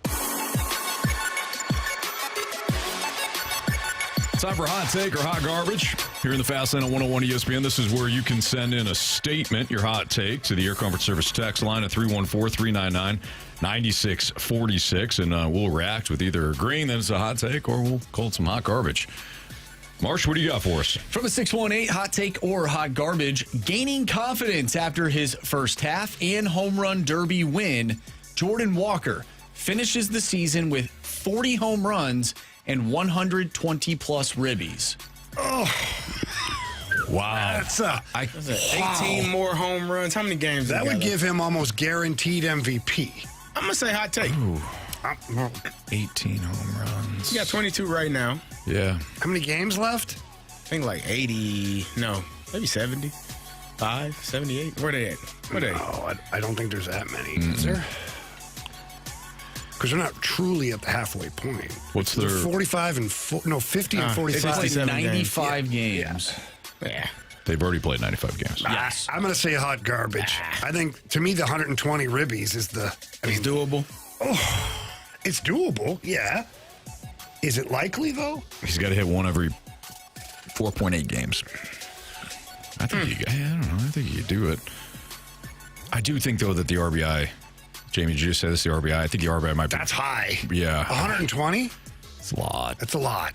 Plus, you're dependent, obviously, on Other guys people. getting in front of you. Yeah. Getting on in front of you. Unfortunately, I'll have to say hot garbage. Mm-hmm. Would you go with 30 home runs, 100 RBI? Yes. That's more likely, Yes. more attainable. I agree. Yeah. So I'll go hot take with you. Hot garbage with the texter. What about 35 home runs, 110 RBI? Now you're pushing it. But I do think it's more realistic, obviously, than 40 and 120 or whatever he said. I'm just looking at how many he has right now, and he has 74. So, Yeah, it's in 95 games, though. All right. Well, let's do some algebra. I didn't think there was going to be any math in Yeah, this. let's do some algebra here. Yes, we're gonna solve for X. So how many home runs does he have? Right now? 22. How many RBI? 74. And he did both in how many games? 93. 93. Okay. So let's solve for X here, all right, boys? I didn't think there was going to be any math involved, but let's do it. Okay, so if he did that in 93 games, what could he do in how many games left? 67. 67. Well, screwed up now. Can we get somebody that does math on the line? Oh, just stop it. No, I'm sorry. I didn't want to put that much pressure on you, Ant. Hot take. Yeah, hot take. Move on. There you go. I'll try to do this. All right. Now that we've lost Anthony, Yeah, For the next segment. we'll move on. at least. I was like, just one? It'll be a while here. He needs an app. Was it the abacus? Tim's offshore bookie, hot take or hot garbage. The Cardinals are closer to winning a championship than the Blues. I'd say Hot take. hot take. I think you have to because we're seeing the product right now. We don't know what the Blues product's going to look like this year, but the Cardinals are playing good baseball. They're one game out of a playoff spot right now, and who knows where they end up. And it looks like they have their foundation. Jordan Walker, J.J. Weatherholt, Herrera, Mason Wynn. I feel like they've got more pieces that they're sure of right now than the Blues do. Carey, your thoughts? Samey. Same. I'm with you, brother. I'm with you when you're for right. Anthony. He's still doing math. Samesies. He's still doing math. Yeah, he's struggling over All right, so he'd have to hit. Carry the 2 and multiplied by Oh, no. So he has 6.3. There's arrows on this. He hit a home run every 4.3 at bats or games. Excuse me, games, not at bats. Games. That'd be pretty incredible. Yeah, that would be incredible. I'd say 4.3 games. He did. So he had 22 home runs. Hit one every 4.3 games. Had an RBI in every 1.3 games. So I think he's going to have to up both in order to accomplish the 40 number. So if that math serves me correct, He'd have to hit in 67 games. 15 home runs. He would need what, 18 to get to 40, we said? Yeah. So he'd have to hit one every 3.7 games. Instead of That'd be fun. 4.3. That'd be amazing. So he's not on pace to do it. It's not impossible. It's Not just impossible. It's just not likely. Yeah. And what did we say for RBI? 120? There's no chance. Let's see, 46. We have a lot of There's people no saying that chance. he is on pace right now for 128. Who is? Okay, so I think it's it's 1.4 every 1.4 games to get to the 120 number. I actually think it's more likely he gets the RBI than he does the home runs. But it's reliant upon everybody else continuing to hit in front of him. I'm just telling you what the math says, Jamie. Well, we can write this down. I'm going to say hot garbage, and I stand by it. I say he does it for the RBI and not for the home runs. I don't think he gets either. We have a lot of differing answers here. So we Yeah. have 125 RBI, 126 RBI, 124 ribbies, and 128. Yeah. We have a lot. Somebody's math is wrong. I don't think it's that difficult. Well, they're talking about being on pace, though. for Right. that, right? Yeah, but we had 4 different answers. We had 4 different on So he's got 74 RBIs in We really stuck on this. how many games? 93. Yeah. my gosh. 90. So that's 1.2, Hey, Marshall, per let me game. know when they're done, okay? 1.25. That's why I rounded up to 1.3. Okay, 1.3. Yeah. Yeah, that's fine. There was a And you multiply that by the next 67 games, correct? That'll give you your number? Well, no, because I was. No. Oh, you're talking about for being on pace? Yeah. Yeah. Yeah. So what's that? What's that number? See, I wasn't trying to determine what's he's on pace for. 84 more RBI. 150? Yeah, That's 150. No. I know. No chance. Oh, He I has see what you're 1 saying. point- If he does 1.3 RBI like he has every game, yeah, it's 84. Okay. there was a Or maybe that's wrong. That's gotta be It wrong. seems wrong. Gotta be wrong. It seems Because wrong. he only got Carey. 74 now in 93. I'll be honest. It seems very, very wrong. Seems high, Carey. Yeah, but I was just gonna keep the feet moving Yeah, that's wrong. and let the text line feed on you. Don't do math. Yeah. there Not was in public, at least. a decorated sub that Like sandwich? Subway? no, a substitute teacher that once said that math is a wonderful thing. Math is a really cool thing. Yes. No. It absolutely. There's a song that went with it. Yeah. I don't know if that substitute teacher was an actual teacher, though. I think that's the I don't problem. think he was. Yeah, he actually posed as one. Yeah. Opposes a lot of things. You do? No, he didn't. He does too, actually. Just your ask ass him. up. Look at him. He'll All right, tell you. from the 314. Hot take or hot garbage? Ollie Marmol has shown enough to get more than a 1 to 2 year extension. Doesn't he already just get one? Did he just get one? Yeah. What's his current deal looking like? Yeah. Well, why are we doing it again? I think he's I think didn't they took heat for that? just signed a 2-year contract extension that runs through 2028. So he's here for this year. Club option for 2029. Okay, so he's here for this year. He's here for He's 2 here years. for 2027 through 2028, and likely an option that's picked up, assuming he continues to do what he's doing. Yeah, I think he's fine. I think his contract status is fine right now for what he's done. I'm glad they did extend him and give him a chance with this rebuild team. because he's proving to everyone that he's currently the right guy for the job. Right. From bacon-wrapped wiener, hot take or hot garbage, one of McMichael or McTavish will have more points than Jordan Kyrou.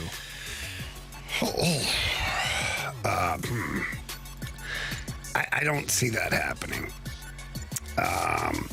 Now, combined, will they have more points than Jordan Kyrou? I think that's probably the way the Blues looked at it is when we're going to math the math here, we're going to get two players that have more points than one player, but two players that play the game more the right way.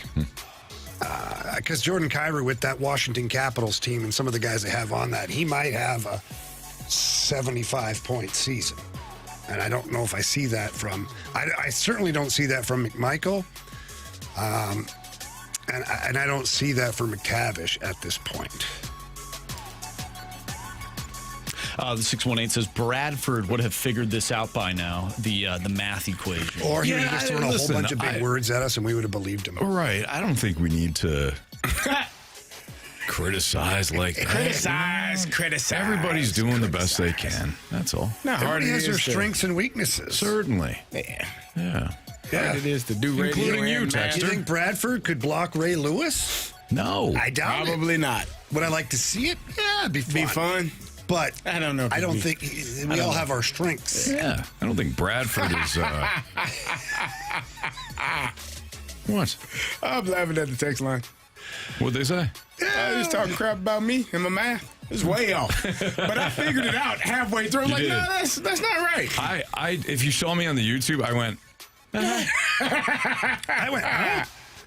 Felt like we were in the ditch, and the only way to get out of it is just to keep on trucking, Marsh. Keep on keeping on. It happens. The Waterboy says, hot take or hot garbage. The MLB season is slated to start March 24th, 2027. They will not be playing baseball that day. Oh, hot take. I don't know about I don't know about that day, but I do think they'll get the season in. They'll get it might be a version. it might be a truncated season, but I don't think they lose the entire season. That is my prediction. I'm with you. That's my guess. I think they play the game. They have the standoff. Goes in for a little bit, and then they realize just the millions of dollars that they're not necessarily losing if they're the owners, but they're ignoring. Mm-hmm. The fans are getting angry. I think they end up with like a 90 or 100 game season. I could see that. Yeah. The Waterboy texted in, Karen would have had the answer for Jamie already. Oh, she got that quick. There's no doubt about that. I think we got it figured out, though. She was super smart, though, and we're not. I think we got it figured out. Yeah. Well, good. 38 home runs and about 130 RBI is what he's on pace for. Okay. There you go. Good. You put some money on it? On that being the right number? Yeah, I could put money on that. That's the number that he's on pace for. How much you want to put on it? Do you think you're going to You want take to put it? money on that he's on pace for that? Sure. No. That's what you just I said. said, you want to put money? You didn't let me finish. You I started didn't talking. let you finish. Hell no. I took your bet. You don't ever let me I take your finish. bet. That's always a terrible thing about you. I've heard it from multiple people. You didn't hear. You might have heard something. You didn't hear that. It's Fastlane on 101 ESPN. Marshy found some audio from one of the hosts of WFAN in New York talking about the 3 worst things in sports currently. Let's hear the audio and we'll react to it next on 101 ESPN.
Welcome back to the Fast Lane here on 101 ESPN. Jamie Rivers, Carey Davis, Anthony Stalter, and Andrew Marsh. And we're going to bump what we were talking about. Got a little bit of breaking news from your St. Louis Blues, and it's not the schedule release. Marshy, what do we got? Yeah, so the Blues have signed forward Connor McMichael to a 6-year contract with an annual average value of $6.7 million. So the AAV is $6.75 million. Wow. That is a fantastic deal for Connor McMichael. It's funny, when I see these deals, I automatically go back to deals like the Colton Parayko contract at 6.5. And you realize just how much of a bargain that is for the Blues. So McMichael, if we're looking at said player, when you go through his last couple of years, his highest point total was 57 points. Last year, 46, a little bit of a down year. Blues obviously anticipating that he's going to be able to get back up to that 55 to 60 point. I'm sure they'd love to see him at 65 points. But $6.7 million is a very healthy contract for this player, and it just shows that the Blues are ready to move forward with these guys. And, it was an odd situation to begin with because he was a restricted free agent with the Capitals, basically. Mm-hmm. He gets traded to the Blues, and he has arbitration rights. The Blues probably don't really have a chance to put together a real offer. He files for arbitration so that telling the Blues, like, he's not going to take an offer sheet or something like that. Right. I knew the whole time they weren't going to go to arbitration. Can you imagine going to arbitration with the player you just traded for? Hey, I know we traded Jordan Kyrou for you, but here's how bad we think you are at these things. Right? Right. Sit across the table from the player you just acquired. Yeah. Like, it's a weird situation. It was, yeah, certainly. It was just tactical, I imagine, from both sides. But it's nice to see the Blues get that guy locked up, and it just continues to show you what they're trying to do here. They're trying to lock up young talent. He's currently, how old is he right now? Marshy, 25, 26? He's 25. 25. So he's 25 years old. He's right in the middle of that window that the Blues want for their players. I think it's a good signing.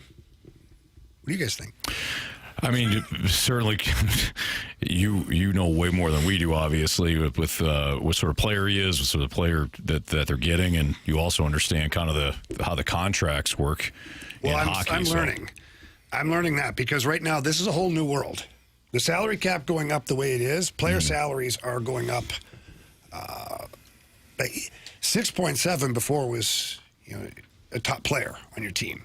6.7 now is a middle six forward that can score 15 to 20 goals maybe. So the landscape of hockey's changing. Like somebody, I forget who it was, maybe it was defenseman for the Rangers just signed. He's kind of a Brian Leach. No. I forget his name. It's irrelevant. The point is the fact that I can't remember his name right now, but he got $5.5 million a year. Okay.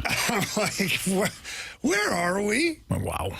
So one of the contracts that a lot of Blues fans are frustrated right now is the Pavel Buchnevich contract.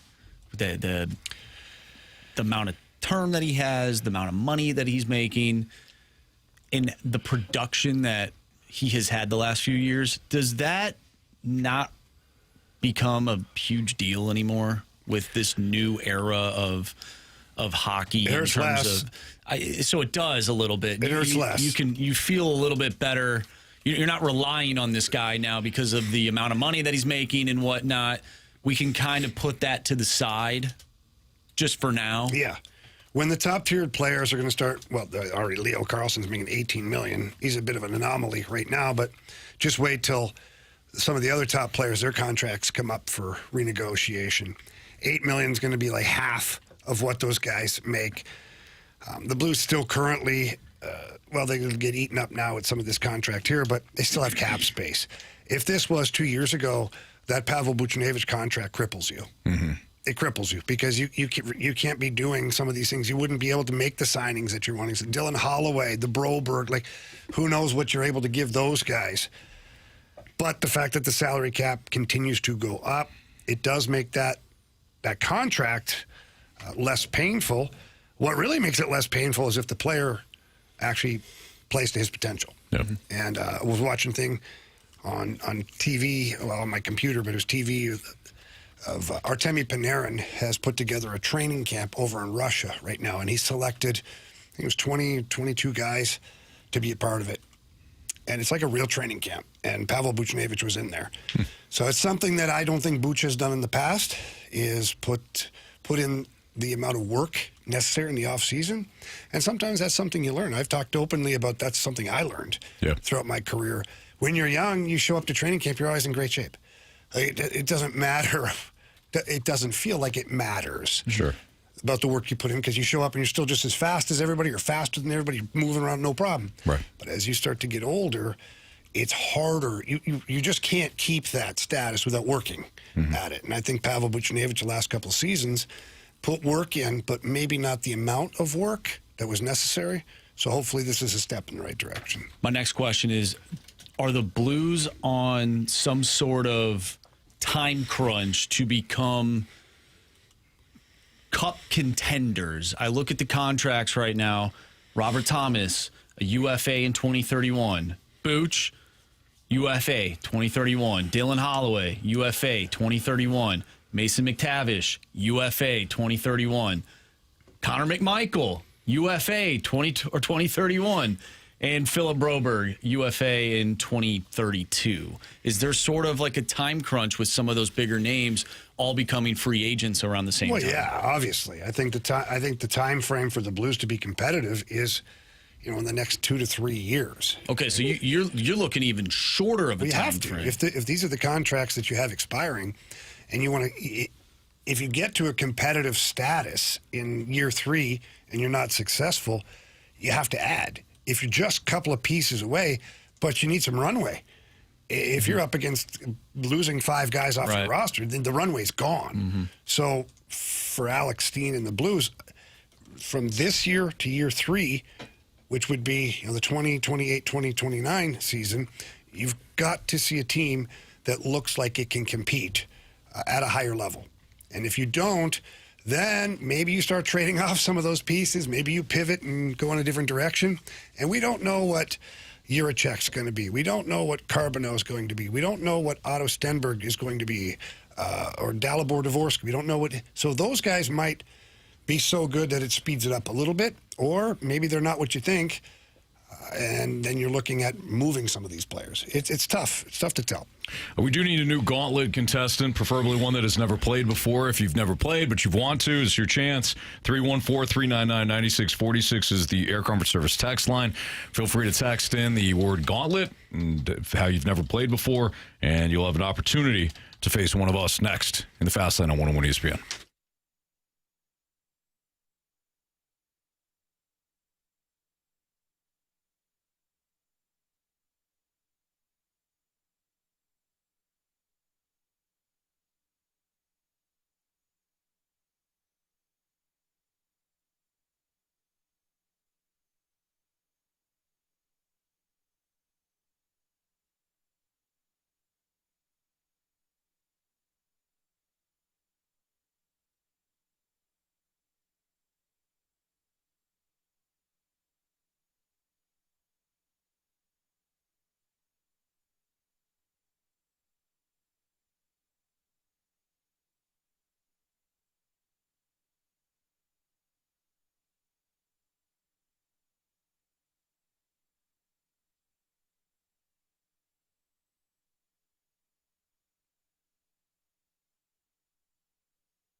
Jamie Rivers, Anthony Stalter, we got our guy Stewie on the line right now. And Stewie, we know that you love helping out veterans, and we also know that you have a recent story in which that you did help out one. You know what, Anthony? Every single day we talk about different things and different angles for different people. Nobody fits the box perfectly. Everybody's different. This veteran came in. He had a low credit score on 630, had a mess of debt, all kinds of challenges, medical issues, stuff that we need to pay attention to, especially to the veterans. We combined everything, gave him 100% cash out on his house, gave him all the equity, consolidated all his bills. He's saving, and I'm not kidding, $3,500 a month in cash flow. He didn't realize he could do it. We got it done for him in 2.5 weeks. He's living a new life, new lease on life, new opportunity. He's happy, and now he's going to have a better quality for his future, all because he picked up the phone and called us and said, yes, we can. Call him, text him. Stewie's our guy, needs to be your guy. And if you're, well, anybody really, but military veteran, you see right there how much Stewie can help you and how much he wants to help you. But you do have to call him. His personal cell phone number is 314-324-4440. Again, 314-324-4440. Give him a call, give him a text, day, night, weekends, doesn't matter. If he doesn't answer, he'll get right back to you. He loves helping out our 101 ESPN listeners for sure. And Anthony, if they missed any of that, what can they do? You can always Google the Bagel. Thanks, Stewie. Have a great day, guys.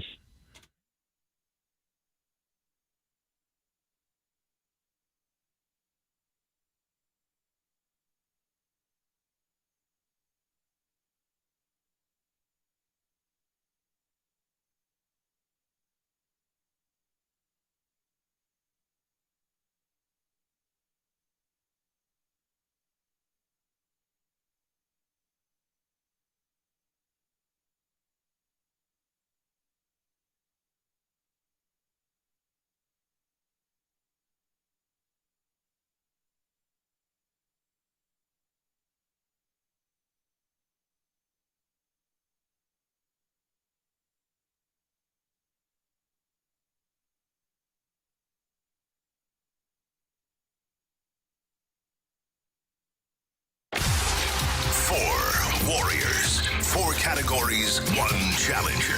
Can you survive the Gauntlet? Brought to you by Blue Note Roofing. Roofing, siding, and gutters. Visit BlueNoteRoofingSTL.com for a free inspection.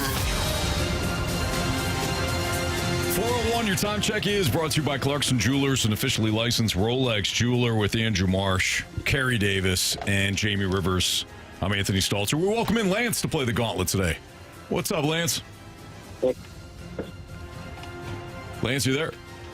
Yeah, what's going on, guys? Oh, not much. All right, everything's good. All right, Lance, appreciate you playing. Thank you for listening. Would you like to take on Andrew Marsh, Carey Davis, Jamie Rivers, or me in round 1? I think I'm going to go with you, Stoltz. Oh, back to back. Okay. All right, Lance, good luck to you, man. Good luck, man. Thanks. All right, Anthony's going to head over to the Cone of Silence. While he does that, Lance, can you tell our guy Marshy to spin that wheel? Marshy, spin that wheel. All right, so Lance, you picked Anthony. Is there a strategy, or it's just like as the first one that came to mind? Yeah, first one came to mind. All right, fair enough.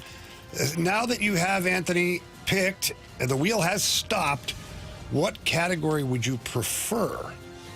Anything but football against him, I guess. Lance, the damn wheel went football on you. Nice. Yeah, sorry, man. That's all right. All right, well, you're going to get 4 questions here. Each of them are worth 2 points.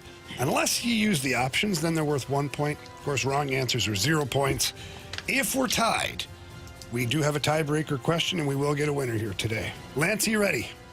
Yes, sir. All right, here we go. Question 1. Can you name the first team to be shut out in a BCS bowl game? Seems like I vaguely remember that. Give me the option. Yeah. Was it LSU, TCU, or Auburn? For TCU. TCU? Yes, sir. Final answer? Yeah, final answer. Thank you. Question number 2. 4 Philadelphia Eagles quarterbacks have thrown 30 touchdown passes in a season. Sonny Jurgensen, Donovan McNabb, Carson Wentz, and who else? The Eagles quarterbacks? Yep. Who's the first one you said? Sonny Jurgensen, Donovan McNabb, Carson Wentz, and who else? Let's go Jalen Hurts. Final answer? Yes, sir.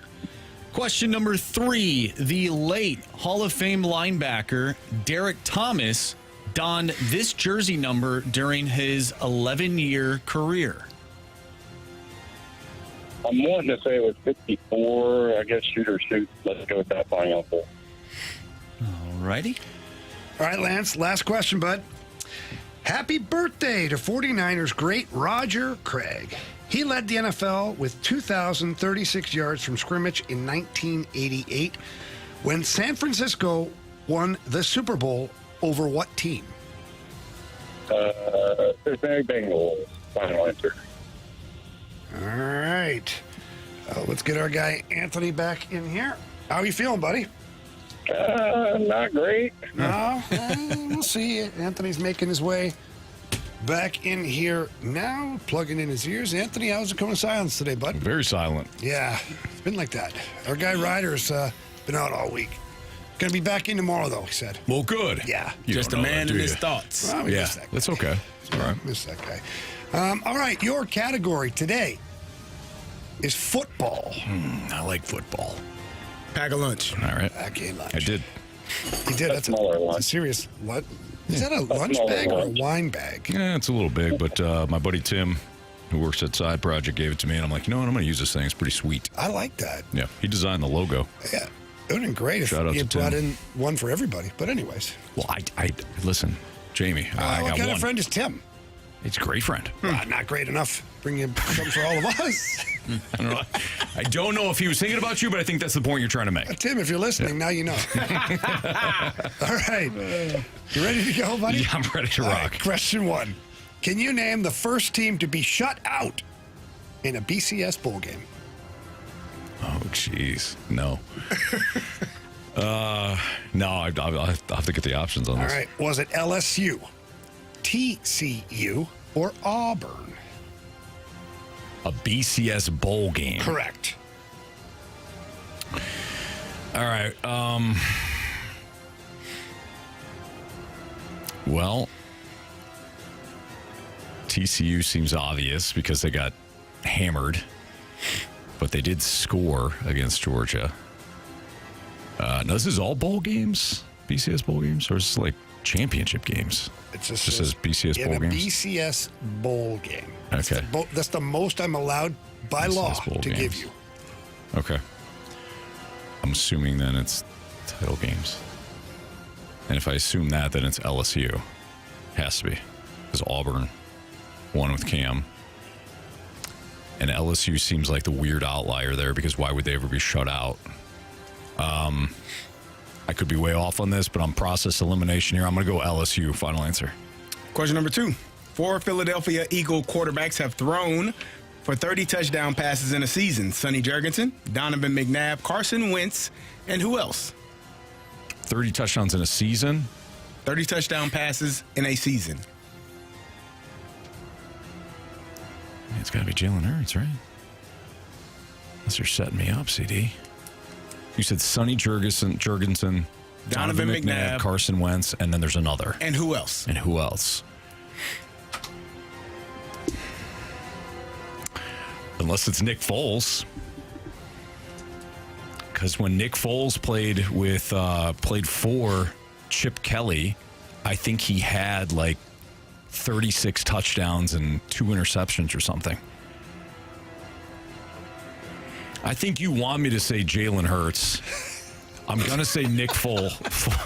Nick Foles, final answer. And if it's Jalen Hurts, then I'll just wear the egg. Nick Foles, final answer.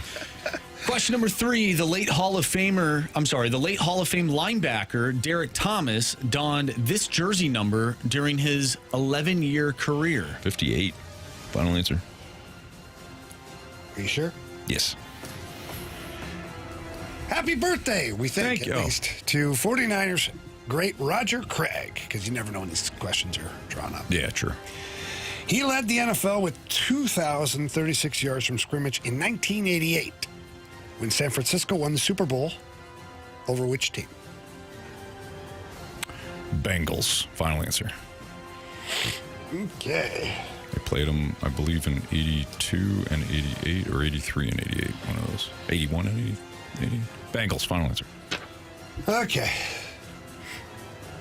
I think we'll just run it.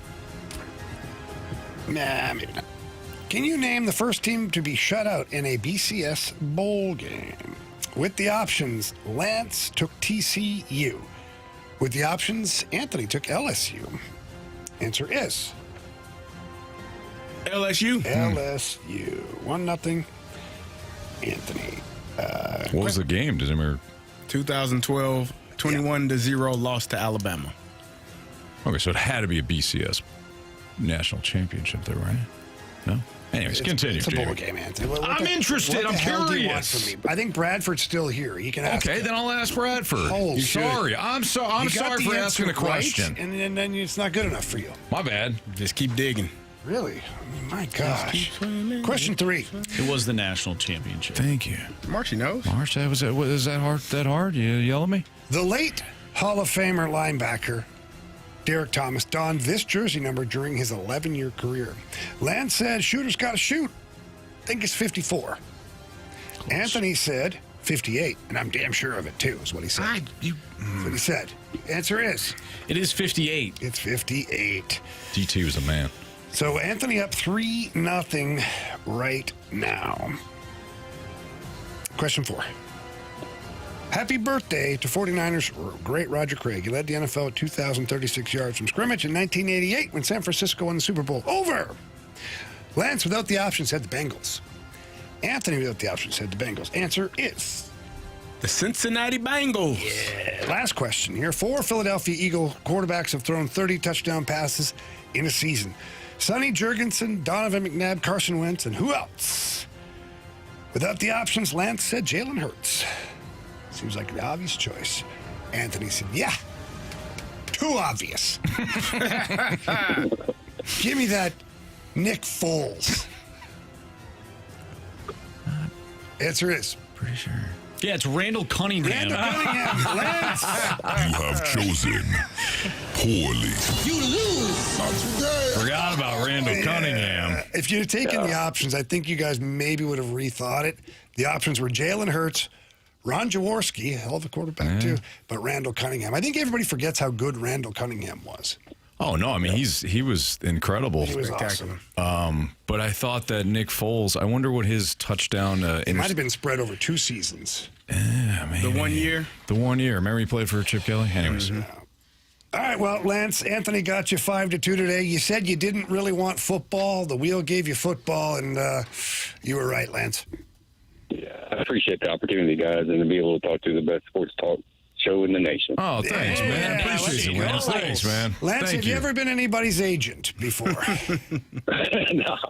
All right, I might give you a call. No 'cause, kidding. We appreciate you. contract's coming up here soon. You can talk to Tommy. if you- I appreciate what you guys do every day for us, man. Oh, thanks, Thanks, Lance. Lance. You're You very too much, kind, Lance. man. Thank you. Yeah, thanks, guys. See you Take later, care. buddy. Appreciate it. Oh, Foles. Anthony, you got beat Lance. Lance was a 27 great guy. touchdowns. 27. Yeah. It's a good year, though. He threw for 27 touchdowns and 2 interceptions. I had the interceptions right, but I gave him 10 more touchdown passes. That's a lot more. It certainly is. Yeah. Played 13 games, played a couple more games, would have hit that 30 mark. Right? Math, you know. Yeah, dang I it. do have a bone to pick with you. I was getting Randall? I was getting the text messages, and they said, "Well, Kerry, you got it wrong because Anthony gave you 1.4 RBIs per game." Oh, we're back to that, are we? Yeah, we are. That's what he told me. Whatever. No, that's what he said. He said it was 1.4 RBIs a game. Yeah, he needs 1.4 more. I thought you said he has. No, he had 1.3. 1.4. No, he had 1.3. Remember, we had the whole discussion about 1.2. You round up. I He gave didn't him have 1 1.3 either. per game. No. If he had 1 RBI game, he'd have 93 RBIs. 1.3, he'd have more than that. No, he did it. Oh, jeez. Yeah. Yeah, he didn't wait. Yeah, he'd have more than that. He did it every 1.3. No, he wouldn't have. Nope. You see where I went sideways here, right, guys? That's why I just didn't even try. I'll let you guys know, like, I've told you this before, not a strong student, right? Like, I know love you Derek guys. Thomas. I knew Derek Thomas's You knew the number. right off the top of my head. Do I know math? No. Nah. This is why. Are those hieroglyphics over there? Yeah, it is. Yeah. We didn't go to school. You know before. what? I won the gauntlet today. Lance was awesome. We should be flying high right now. But now, we got to go back to the math. I apologize, It's all CD. good, brother. With stats and facts here, Anthony. Yeah, It sure. I is. got an email about that one time. We'll go over it. Yeah, later. what day you're supposed to read that on? I thought we March. passed Today. The day is March passed. 1st. Yeah, we did it on March 1st, right? Okay. Or March 2nd or something like that. Yeah. You want to read it now or Sure. save it later? Might as well get it out there. Marsh, you want to save it? You Patrick. look like you want to save it. No, We'll save it. Patrick needs to know Let it fly. that we know It's been a minute since we've where he's been Right. and where he was that day. This is from Patrick H. Those that know what the H is for, they know. They know. As I'd like to point out, this was a Saturday, March 1st, that he sent this in. 4:51, almost 4:52. I like to picture my Patrick H. maybe having a beer or two, grilling, maybe listening to the podcast and deciding after this, I am absolutely going to sit down and write Did he an use email. after, or did he just say, screw this, everything He on pulled pause? his laptop out and maybe his phone and just said, I Put it, need like, to on a take little care of side this thing now. next to the grill. Yeah, I need to take care of this now. Was this a computer or a phone email? Ooh. I don't know. I'm assuming, I don't know. Yeah. We Sometimes don't, it says sent from an iPhone, but subject, fast lane, all one word. That's the first time I noticed that. I've switched to KMOX, or another radio station. Why don't I just say KMOX now? It used to I be used to say redacted. redacted. Yeah. Who cares? You might as well say it. No, I'm kidding. Don't say his name. This may be the worst show I've ever heard. They don't back any of their thoughts up with stats or facts. There. yeah, spelled wrong. Wrong there. You having a 10-year listener? Just horrendous. Especially cocky, fat A Stalter. That's Patrick H., March 1st, 2025 on a Saturday. We need to figure out. I want to email him back and really get to the crux root of the issue. Yeah. What ticked him off so what bad was said about on- this show? What did you say? What 'Cause did you I say say? specifically Yeah. that he no longer could take it? He just couldn't take it. Not another minute. And it was, you know what happened? Like, our show ended at 6 p.m. on Friday, and he woke up Saturday, and it was still festering still in him. festering, I don't think it was He podcasting. He was festering. He Really? was like, So it just carried over. I think he woke up the next morning and said, you know what? I can't take it anymore, and I have to let someone know. Now, a part of me respects Patrick for that because I understand holding a damn grudge. Like, Sure. and Yeah, I you do think we too. all do. Yeah, you do too. Like, you can respect the level of anger that he had to sleep with through the night. Right. To wake up Saturday morning and Still ticked off. he thought about it. I'm going to sleep on it. And he woke up Saturday morning still pissed off about something you said. And then sent that letter. Sent you that said email. some really silly things, but Yeah. what but did you what say? drove him to say? No, that's a great What point, drove, guys. what drove him to that He didn't level? sleep. He didn't sleep the night before. He thought He about it tried too. to sleep. He did. And said, you know what? This is pissing me off so bad. I'll never. And I mean Fat never. A Stalter. Yeah. You think he's listened since then? I bet good money that he I has. think he's still over at the redacted station. You know, Patrick, if Patrick, you're text listening, us. Let us know you throw us a heard. text because we just want answers. We don't want to Yeah. argue with you, of course. I mean, we don't want to make you mad. I do have a theory that. Send us a mic drop for the daily drop. Yeah, absolutely. There you go. We have to verify that it's actually you though. So send us an email, Right. saying that you sent no, the It'll mic have, drop. Send us a well, it text has with their your- names on it, so I'll be able to know because I know his name. Or he can send us a text with the proper email that he sent that from. And then we'll know we it's- do have the email. Yeah, good call. Yeah, share the email. Screenshot it. Yep.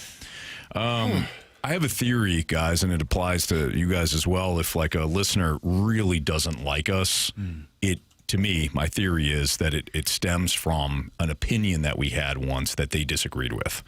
And because they don't have any emotional intelligence, they turn it into, well, I just hate you. That's my thought. It's possible. Like, I disagree with Jamie. Now I hate him. You know? Like, it We jumps to disagree a that. lot, Anthony. What did I say to make you hate? No, I was acting like a listener. Not me, Jamie. I love you. I love you like a brother. You know that. Like my Canadian brother. Okay. No, I'm not Canadian, but you are. No. There's a lot of people with that type of mindset that live in our society. Oh, big Yeah. time. Yeah. There's a ton of Some would say almost half the population. Right. Because they take it personally. They have the opposite viewpoint. Yeah. So I now have to take it personally.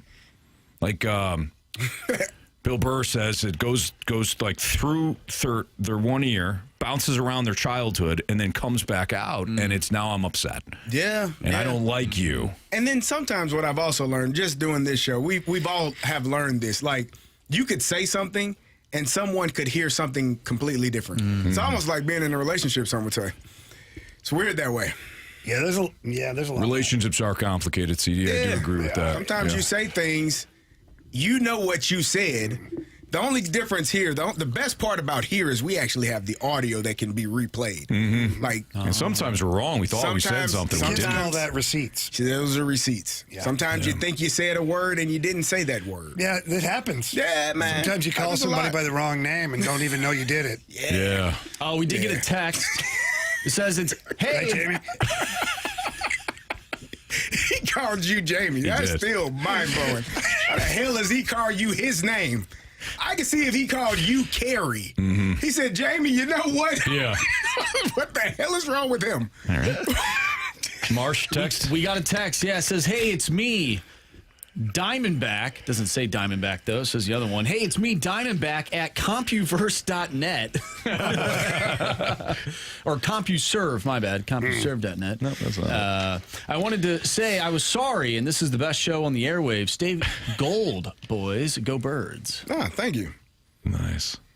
We did get Brett coming in. He says, I'm still pissed at Anthony for dissing Mr. Brightside. I haven't listened since. I don't know if that's accurate, but I apologize. You know. All right. I'm glad you're not listening. Yeah. There you go. We're going to go to our sports six pack here. Eric says, why do you guys give a blank? This is America. If someone doesn't like it, listen to blah, blah, blah. Listen to Keishi. I can actually say that one. It's our sister station. It's Eric, we just having great fun. job over there. Yeah. Oh, yeah. It's in Virgin. He's outstanding. Great job. After you listen to us, go ahead and listen to his podcast. It's Fastlane on 101 ESPN.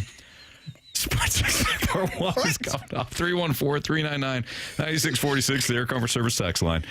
We'll do Part 1 next.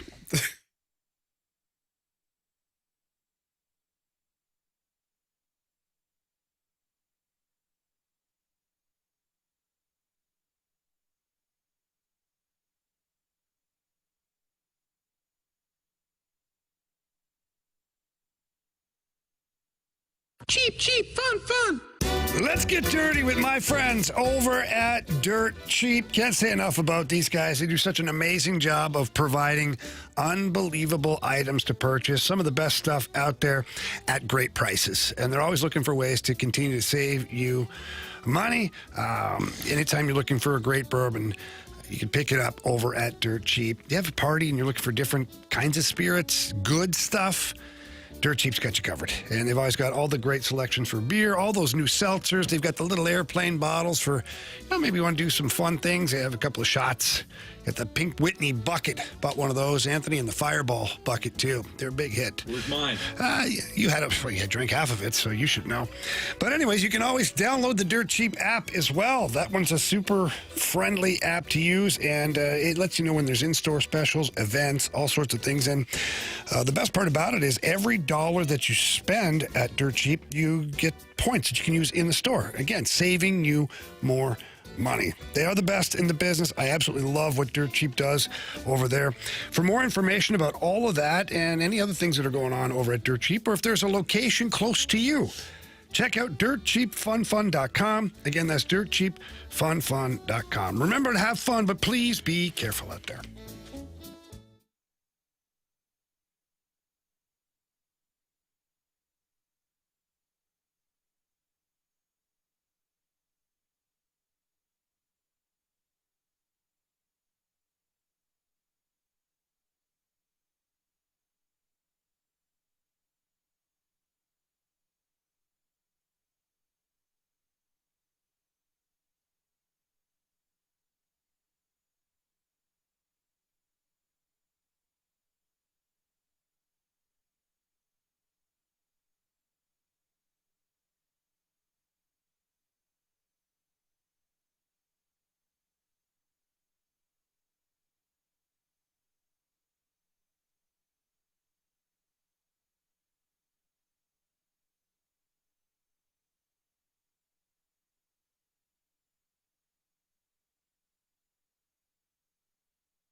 It's time for the Fast Lane to answer your sports questions. I want to ask you a bunch of questions, and I want to have them answered immediately. Asking me all these weird questions. Answer the question. Answer the question. Answer me! Refreshed by Urban Chestnut. Urban Chestnut Swickle Light Premium Light Beer. Live your lifestyle, St. Louis.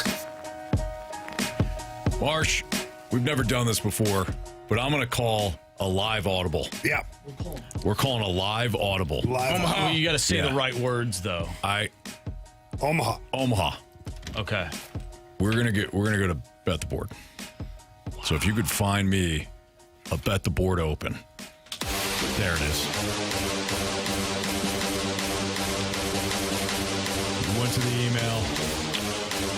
Wound up being kind of Patrick ruined our show. We were on the clock and then he ruined our show. Don't say that. You know, Pat, we don't know what we still don't know what he was mad at. He might be completely justified. Yeah. We don't know. I may have totally been a Diamondback that We've day. all Who had- knows? It's in play. You know what I'm going to For do? all of us. Yeah. This was in what, 2025? It had to be. Yeah, it's 2025. 2025. I'm going to go back when I have time and listen to the show before that took place. So as I think CD, did you read the text message? Somebody pointed out. The text was March 1st. Yeah. So they said then the day before had to be a Freedom Friday. What are you ticked off on a Freedom Friday? Are we doing Freedom Friday then, though? Yeah. We started Freedom Friday. When did we start Freedom Friday? I don't know. That's a very good Do question. you want me to do the math on that? No, we're good. It was last week. I may have. I don't know when we started Freedom Friday. Anyways, Marsh. Yes. Do you have the latest Bet the Board standings? I do. So Carrie and I did not pick up points. Anthony, course. you and Jamie did. I have 4 points. Anthony, you have 4 points. Jamie has 4 points. And You're welcome, Carrie Jamie. has 3. Appreciate you. I put you on that Valkyrie train, just like me. Get on board, son. I had him 2.5. You had him 1.5. It was the only thing. It was the only thing we had. All right, Marsh. Yes. Is it me? No. Okay. It's me. Okay. Wow. So, Well, I'm just saying. No, it's it's aggressive. stating the fact. Okay, I am looking at the total runs, and I want the Phillies. Let's see if I can get an alternate run total here. There's baseball Probably tonight? not. Yeah, there's one game. I shouldn't have said that. I'm going to do the Phillies team total over 4.5, minus 135. All right. Oh, There's it now. There's a baseball You game. or me? Yeah, who is it? Jamie. Jamie? Go for it, Jamie. Give me the Phillies on the money line, minus 126. Okay. In Philly, they're still jazzed up. Schwarber and Harper are going to go off. It's Utah. The Utah Jazz. Mm-hmm. I see what you did there. Thank you.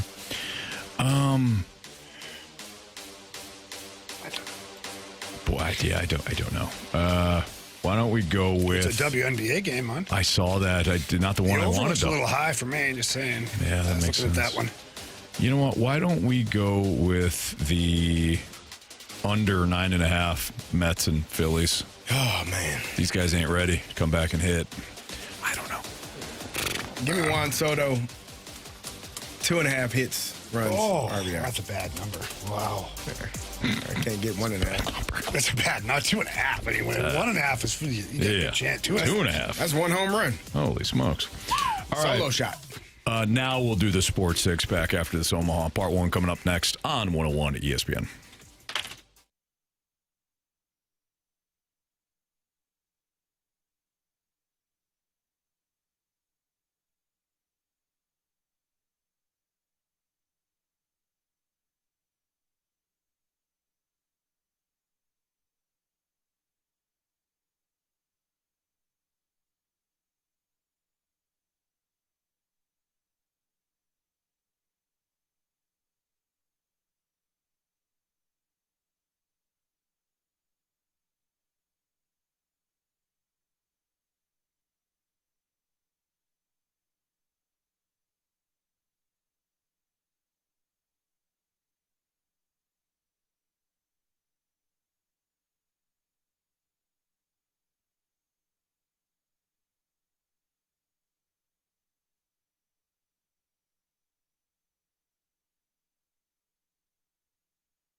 101 ESPN Sports Center.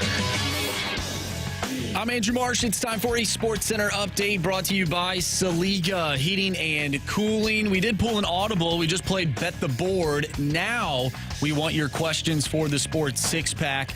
Text us to the Air Comfort Service text line 314-399-9646. We will answer your questions next. We did establish that there is baseball tonight, the Phillies and the Mets. The Cardinals are back in action tomorrow night, taking on the Arizona Diamondbacks. First pitch for that one is at 8:40. I'm Andrew Marsh, and the Sports Center update is brought to you by Saliga Heating and Cooling, a Daikin heating and air conditioning dealer.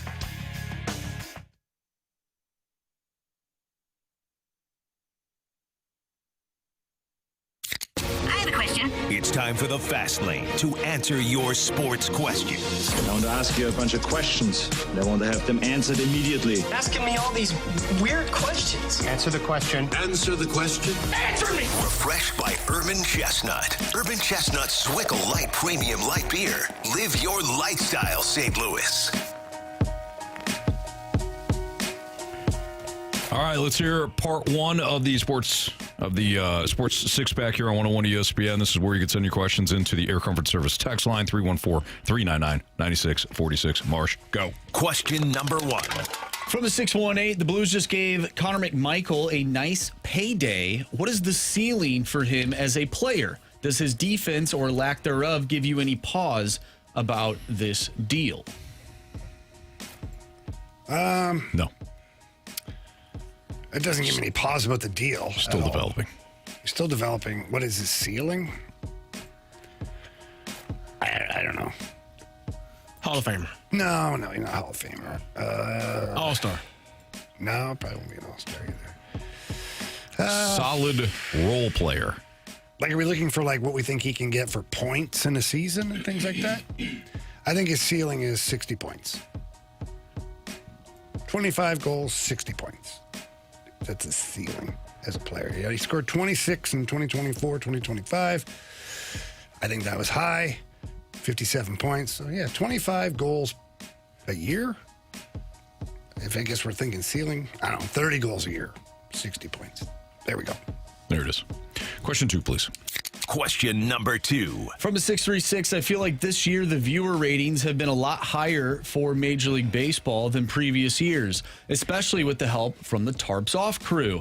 Do you think if Major League Baseball goes into a lockout next season, it will negatively affect those viewer ratings to a point of no return?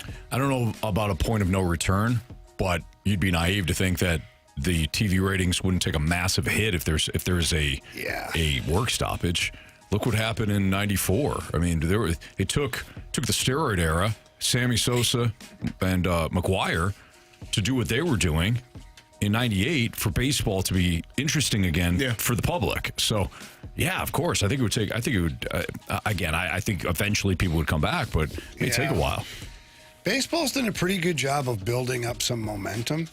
I think with games not being, they're able to, but games not going 15, 16, 17 innings with the pitch clock so you don't have human rain delays out there anymore.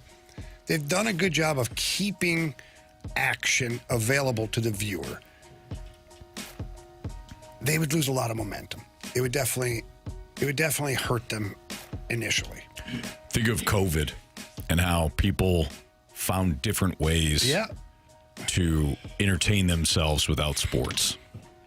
So I think that in some respects, this potential lockout would have a longer negative impact than the one in '94. Just my opinion. So Austin Karp, who I guess writes for the Sports Business Journal, was reporting that Netflix, their Home Run Derby, had 5.3 million viewers. That was the smallest audience for said event since 2003. That's not good. No, it's not.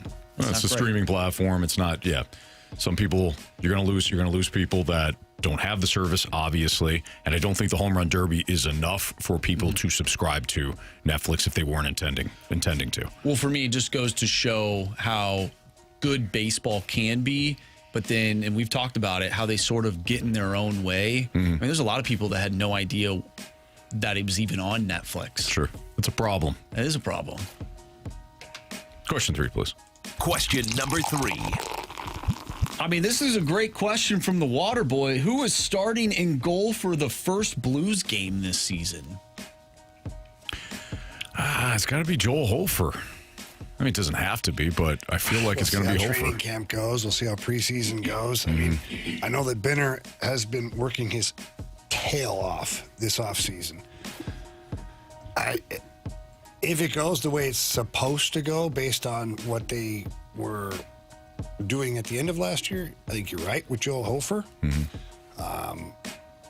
But actually, I think it's probably Joel Hofer no matter what. Well, either way, I think both goalies are going to play in those first 2 games, considering it's a back-to-back. And it's 2 really good teams. 2 really good teams. Benner so plays pretty well in Colorado. He might get the second game. I think it's go Hofer, Bennington. Now, who gets the home opener against Anthony Sharks? That might be a better question, yeah. Yeah. They'll be down there probably for that broadcast that day, too, at remote. Maybe get you a Macklin Celebrini autograph. Will you be allowed Jumbo to Joe. wear your... Careful, Marsh. Never mind. The last time he did that, he didn't wear the jersey. He just wore a teal-colored shirt. He thought people didn't catch on. Thought it was. I did. You've got issues. Oh, yeah. How much time have you got? I'll say Joel Hofer starts game 1. Yeah. Bennington starts the home opener. Ooh, spicy. You like that? I like that. Okay. You like that? Hedging. Yeah, a little bit. A little bit. All right, keep those questions rolling into the Air Comfort Service text line. 314-399-9646. We'll do part 2 of our Sports Six-Pack next.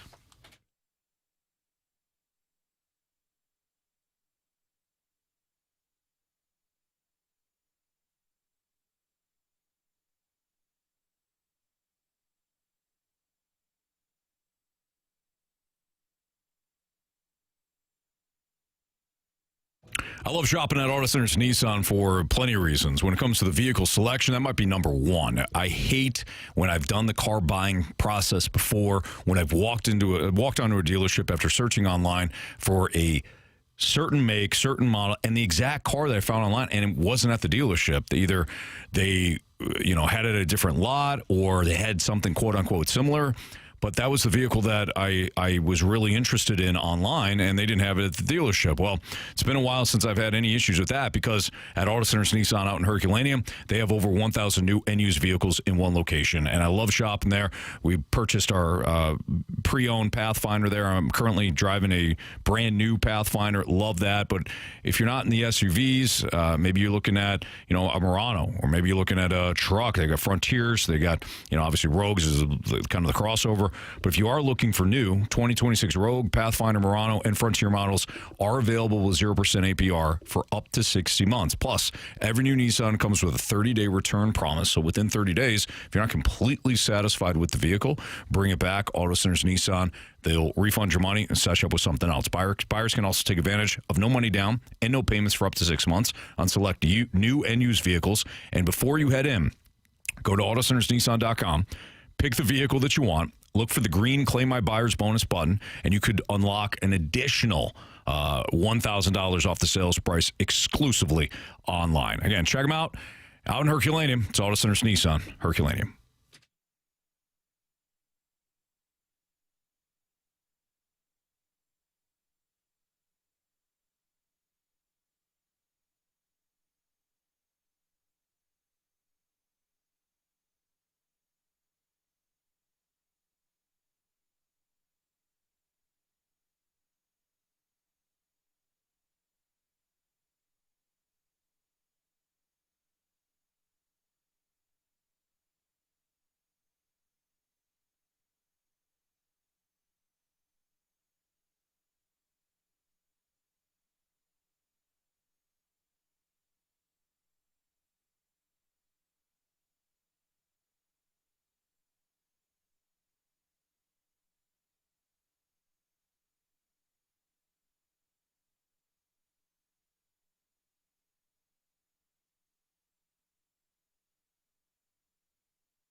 It's time for the Fast Lane to answer your sports questions. I want to ask you a bunch of questions, and I want to have them answered immediately. Asking me all these weird questions. Answer the question. Answer the question. Answer me! Refreshed by Urban Chestnut. Urban Chestnut Swickle Light Premium Light Beer. Live your lifestyle, St. Louis. Part 2 of the Sports Six Pack is right now. 314-399-9646. Keep those questions rolling in. Question 4, please. Question number 4. All right, from the 801, guys, do you feel confident that Philip Broberg and Logan Mailloux will be the starting top pair, or will Carlo step in on that top pair? Yeah, I have no idea. We're going to have to see what training camp brings. For Brandon Carlo, for Adam Juracek, for Theo Lindstein, for Logan Mailloux, for Colton Parayko. That's what they ended the season with, but that was experimental, meaning they wanted to throw as much as they could at Logan Mailloux, and they gave him an excellent defense partner in Philip Broberg, just to see, if what they thought could be was there. There was a version of it. And so I don't know. I don't think that's how they started, but you never know. Do you feel as though, Jamie, going into training camp, that it'll be pretty open? No. Okay. I don't. All right. In fact, a little peek behind the curtain, I was talking with Alex Steen yesterday morning. And just conversation. It wasn't like an interview or anything like that. It was just two alumni talking. And he's excited for competition in training camp. He feels like training camp over the last few years has lacked bite. And we started laughing and started telling stories about like when he first came in the league. And then I telling stories of like when Bobby Plager walked in the very first time in 1993 and he got his coffee, walk around in all little dressing rooms at Brentwood because they didn't have a big room. So we're all in these little different rooms, and he'd walk in each room and say, well, better make sure they know who you are by the end of the day, boys. And he wasn't wrong. Yep. He'd say, if you're a goal scorer, you better score some goals. If you're hitting people, if you're a hitter, better make sure you're hitting people. And if you're a fighter, you better make sure you got some action out there today. I just laughed. There was like 8 fights in the first 5 minutes of the game. And we're laughing about just bringing that back. Not 8 fights in training camp. Fight. But there should be the odd intense moment where guys want to get after it. There should be guys that are third and fourth line guys that are fighting, not literally, but figuratively with, like Nathan Walker. He's going to have to come to camp with a chip on his shoulder. And he can't be friends with guys. Can't be. He's going to have to go out there and practice like his career depends on it, because it kind of does. Because they brought in Ross Johnson. Finley's a big guy. Torpchenko's. All these guys are under contract, and they're all 6'5" and bigger. And Nathan Walker isn't. So he's a guy that's got to come to camp with something to prove. Oscar Sundqvist is on a 2-way contract. He's got to come to camp and prove he's still an NHL player and that he might be a better option than what you currently have. Yeah.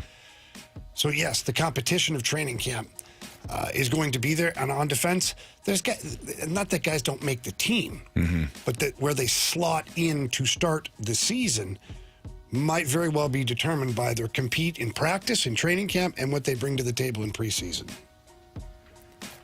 Question number 5. From a 636, I don't know a whole lot about hockey, but who is a good NFL comparison for Connor McMichael?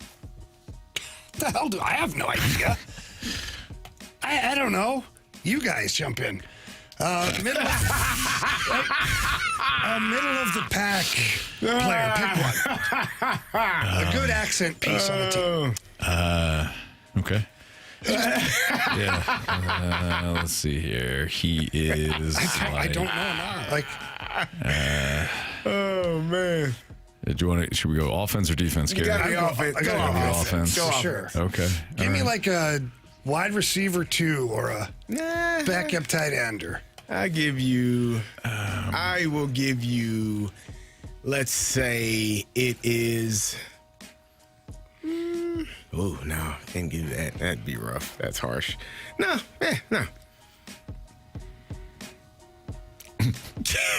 Isaac Tesla. Who's Tesla? Hey, there you go. Receiver Oh, from yeah, the I know that guy. He's on the Lions. from the Lions. Yeah. I like that. Okay. Give me that Isaac. He doesn't really catch that many passes, but when he does, he scores touchdowns. How many goals you think Connor McMichael? I think he gets like 18 or 20. So I don't know what that translates to into the sport of football. Isaac Tesla had 6. 6 That's a hell touchdowns? of a season. Heck yeah. All right. Maybe we found our guy. Amon-Ra St. Brown only had 11. Not only, but he had 11. How many receptions and targets did Tesla have? Doesn't Not matter. much. Luke Musgrave. Luke? Luke The Musgrave. tight end? Yeah. Darnell Washington. From ECU? No. The tight Running end. back? The tight end from the Steelers. Under Artie the Party. big guy? Yeah, hell yeah. I don't, No. I don't think we're right, but I don't. Jonnu Smith. No. I feel like he's versatile. Jonnu Smith. McMichael plays center and wing.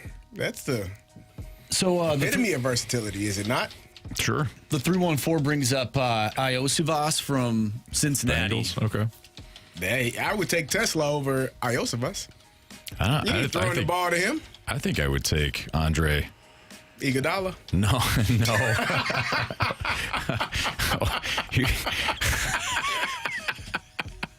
No. The other AI. Oshvas. I'd take him. Really? Yeah. Over Tesla? Yeah. Why? Oshavas has been. I mean, anytime T. Higgins has been hurt, Oshavas has stepped in fine. What did he have last year? 33, 435, and 2. He had 2 touchdowns. 33 receptions. Aren't we splitting hairs? I'd go with the guy that got more touchdowns, brother. He had 27 targets. And 16 catches, and Oshavas 6 had of them were 58 targets. touchdown. That means... Guys, we're not trying to fight over who the best player is. We're trying to find the comparable player. That's what I gave you. Okay. You know, like, Can we reverse engineer this? Like, what are the traits that Connor McMichael brings to his team? I don't know. the guy playing. He's a Guys, I haven't seen him play. I don't know. he's a good 200-foot player. He's good on the penalty kill. I wasn't breaking down Washington Capitals games. I know. Shameful, actually. He's a good all-around player. He's a middle 6 forward. On a Stanley Cup contending team, he's probably a third-line left winger. Okay. Plays penalty kill. Good matchup. You can count on him defensively. So a good third receiver like Christian Kirk. Okay. Is that fair? Yeah. There you go. We're good. I don't think it translates very well. But No. Okay. Yeah, that works. Hey. Question number 6. From 618, why? Sorry, I was reading some. Go ahead. From 618, why is the MLB Players Association so arrogant to believe that they are the only major professional sport that doesn't need a salary cap to be a competitive, functioning product? I don't think that's arrogance. Yeah. I think that is intelligence. The other 3 major sports wish they were in the position of Major League Baseball. So it's not an arrogance that you have. It is. I assume that the text are saying, well, the other guys have done it. Why does MLB think they're greater than? No. The other 3 the other 3 sports are like, damn, I wish we wouldn't have done it. MLB is actually the smartest one. So it's not in my opinion, I don't think that's an arrogance. That is, they got the power. Why would you relinquish the it? NFLPA gave into a set with the amount of money that those players bring in for the owners. I'm astonished that they didn't say, no, we're not doing that. I think the MLBPA is looking at it and saying, you want a cap. Why? And the owners are saying, well, we worry about parity. And the MLBPA is then coming back and saying, okay, we don't have any less parity than the cap sports. So now what do you got? Well, and in your parity, that would mean that each team is trying to compete and trying to win. Right. The problem that baseball has is with their revenue sharing model the way it is currently, it's not inspiring to some of the lower tier teams to even spend money. They don't have to. With the revenue sharing, they're made whole anyways. So I think that's the player's point is like, what are you talking about? Right. You can't tell me you're losing money when you have teams that aren't even trying. I think their other point is, and I guess, Jamie, you're saying this, I'll just kind of say it in a different way. You can spend. You can spend as much as you want. So if you want to be more competitive, then why don't all the owners just spend more? And the owners are coming back and saying, well, we can't. We're not in bigger markets. And then the MLBPA is like, well, show us your books. Yeah. So this is how you get from the issue, and then it branches out from there. So I agree with CD. I don't necessarily think it's arrogance. And the other problem, of course, problem being, quotation marks, is that the TV ratings are pretty good in Major League Baseball. I think the owners are really going to push this time for a salary cap because in the last number of years, corporately, they've probably managed to separate everything into different LLCs or companies so that now the only entity that has to show their books is the MLB team. And the MLB team, for some markets, might be losing money on those books. Right. But all the other things that are attached to the ownership, not the team, because the ownership has multiple companies now. Right, like let's say it's like a village of some sort outside of the stadium where you got food and things like that. No, but that would be a separate entity than Busch Stadium and the Cardinals. Right, so on the books. The owners have probably done their homework because there's a certain amount of years legally that you have to have in the way when you separate certain things so that people don't just do this like a week leading up to a court case or something like that where they demand your books. There's like 2 or 3 years depending on what you're doing. So this would seem to fit that window to where some of these owners have managed to spread some things around. And so when the players say, show me your books, they go, oh, yeah, here you go. That's what I would be worried about if I'm the players. You're not really getting the books. All right. Allegedly, Allegedly, yeah, of course. Biggest question of the day next on the Fast Lane on 101 ESPN.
time for the Fast Lane's biggest question of the day. Presented by Banner Construction, the experts in James Hardy siding. We're back here in the Fast Lane. Jamie Rivers, Kerry Davis, and Andrew Marsh, and Anthony Stalter. Time for biggest question of the day. All right, gentlemen. So earlier today, Buster Olney and Mad Dog Russo were on First Take talking about whether or not the Detroit Tigers should trade Tarek Skubal. Let's listen to this audio, and then I have the biggest question for you, gentlemen. Since the beginning of June, Shea, they are 22-14. That's a 99-win pace, and they've made up a lot of ground in the standings. They're 3.5 games out of the race for the third wild card. And normally you'd go, that's not a big deal. Well, the American League stinks compared to previous years. If the Tigers get into the postseason, they could do some damage. They could be like the Texas Rangers of 2023, who went on to win the World Series. So I think the Tigers should add rather than trade Skubal away for value.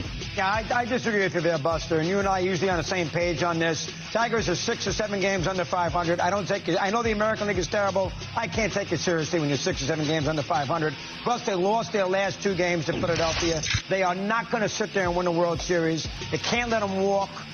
Forget nothing. They got it. They have to trade them. If you're going to sit there and tell me that you think the Tigers with Skubal can win the World Series, and not some fluke win, they're a legitimate contender, I would buy it. So the Tigers, it has not worked for the Tigers. Tarek Skubal, one of the best pitchers in baseball, but for whatever reason, the Tigers just, they can't do it. They can't do it. And we've talked multiple times about how important pitching is when constructing a contender in Major League Baseball. Right now, it's not working for the Tigers. So what comes first when building a contender? We can talk baseball, and then we can work our way down NHL, NFL. If we want to get into the NBA, we can do that as well. But let's start with Major League Baseball. Anthony, you're always talking about you need pitching. Mm-hmm. What have you seen from what is going on with the Tigers, and how can that be applied to other teams, especially the Cardinals? I think the Tigers are a weird deal this year. If you look at their numbers, their pitching staff is solid. Their starting staff has been very good. Now, there's stretches, of course, where they had injuries, whether it was Skubal or other players. They've had some bad stretches. You know, they had that one losing streak that seemed to last forever. So I know there have been pockets of the season that haven't gone well. The numbers right now, their starting staff has been excellent. Their bullpen has been above average. When you go to the offense has been average. So why they're, let's see, what's the exact record? 44-52 right now? I don't know. But I do know their run differential is plus 24. So that's an indication that they should have a better record than what they do. Part of the issue is that they've had one of the worst outfields in Major League Baseball. They're getting zero production out of center field, where Matt Vierling has seen most of the starts. I know they're starting to work in James Outman, the former Dodger, there more. The right field spot has also been a bit of a black hole. The outfield and DH spots have been, again, among the worst in Major League Baseball when you look at like the WAR compared to other teams. That shouldn't, though, sink the entire team. So I don't know exactly what has happened outside of maybe just some bad luck. You know, they're hitting in the outs in key spots. You know, the whole clutch thing is clutch a thing. We can't measure it, but you do know when you get in a situation where you need a big inning or a big play, big moment. It doesn't happen for you, and that winds up being a loss for you. But I would still, Marsh, going back to your question, I would still build around pitching. If they can re-sign Skubal, I would. He's an ace. And aces are not available. You know, last time I checked, down the grocery aisle 11. So I would still build your starting staff first, go up the middle defensively, catcher, shortstop, center field, second baseman, and then go from there. Have the Cardinals done it right, where it seems like they're building up the middle? They have a pretty good lineup. The starting pitching is not there, so they're doing it in reverse, and they can still win that way. They don't have a choice. Yeah. That's the hand that that Chaim Bloom was dealt. Correct. So what he's done is, he's stepped over the pitching, kind of, and the area of strength that the Cardinals did have, he's showcasing that while at the same time trying to address the rotation. Some of the moves that he's made for the trades for some of the players, the young players, bringing in Dustin May, that was to try and address some of that. It wasn't a long-term solution. But I think when it comes to the Cardinals, they've been forced into this model. Yeah, John Mozeliak had this pivot at some point to go with more position players, right? Like we're going to focus on high ceiling position players, and I think it was smart, but he just did it, in my opinion, too much. Like he went all in. That's how you get a Jordan Walker. That's how you get a J.J. Weatherholt. So it wasn't all bad. But when you circle back and say, well, where's your pitching now? He tried to fill in with veteran pitchers. It wasn't unlike the way Theo Epstein did it in Chicago when he first got to the Cubs. He focused first on position players and then decided, hey, we'll go John Lester and I'll acquire, what's his name? Quintana from Chicago, and obviously he pitched here as well. He did it that way in Chicago. The thing is, he hit on John Lester. Like John Lester still had plenty in the tank. Quintana was an ace for the White Sox and then came over to the Cubs. Like he built it that way, but it worked. Yeah. Mo, it didn't. The pitchers wound up being Mo and his staff. Two things that they missed on was one, they thought that one draft class or that one class of pitchers that were coming in were the next ones. Yeah. Dakota Hudson was a part of that. There was a number of pitchers that were in that just never got there. Right.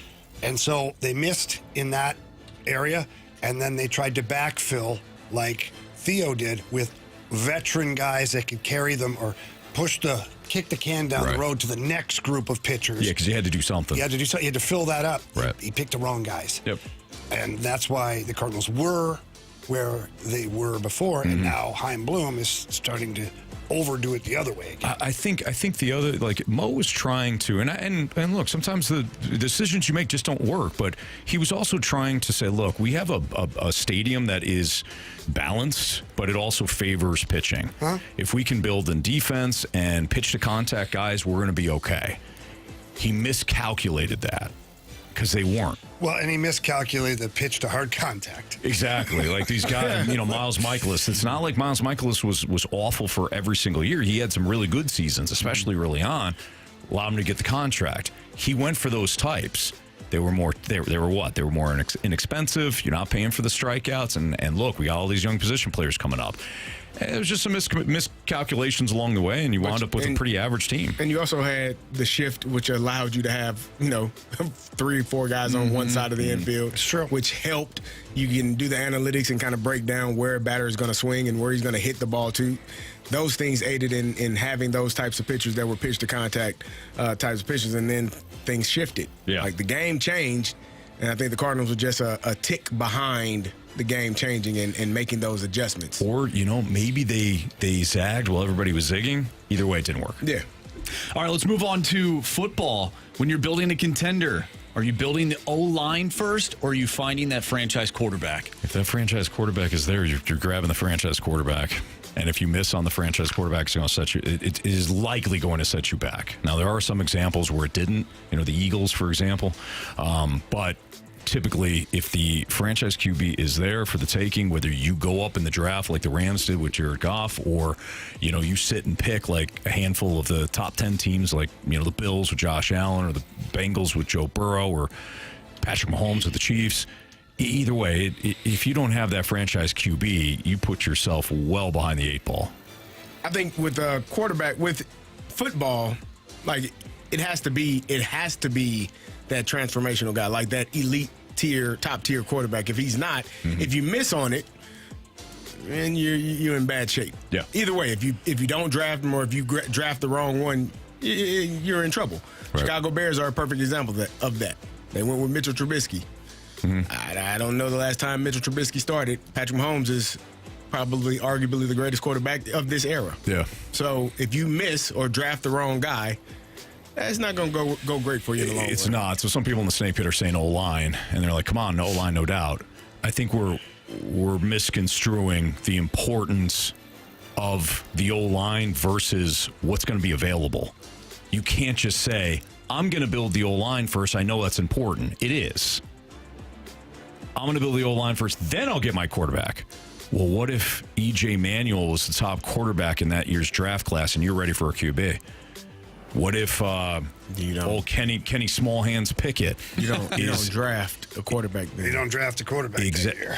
Okay, but you're still waiting, right? So you still need the QB. Yeah. What I'm saying is it's a little bridge quarterback. It's a little too picture perfect to say I'm going to get my O-line first, then I'm going to get my quarterback. No, I think that you're right. Well, you're going to pass on Joe Burrow? Well, your first statement was correct. Thank you, Jimmy. It was. If you have Joe Burrow, if you have some of those guys, the younger quarterbacks that we've seen recently that are elite, that stepped in and made a difference immediately, you pick that quarterback. And then you do your best to find some good veterans that you can put there till you can build the proper offensive line.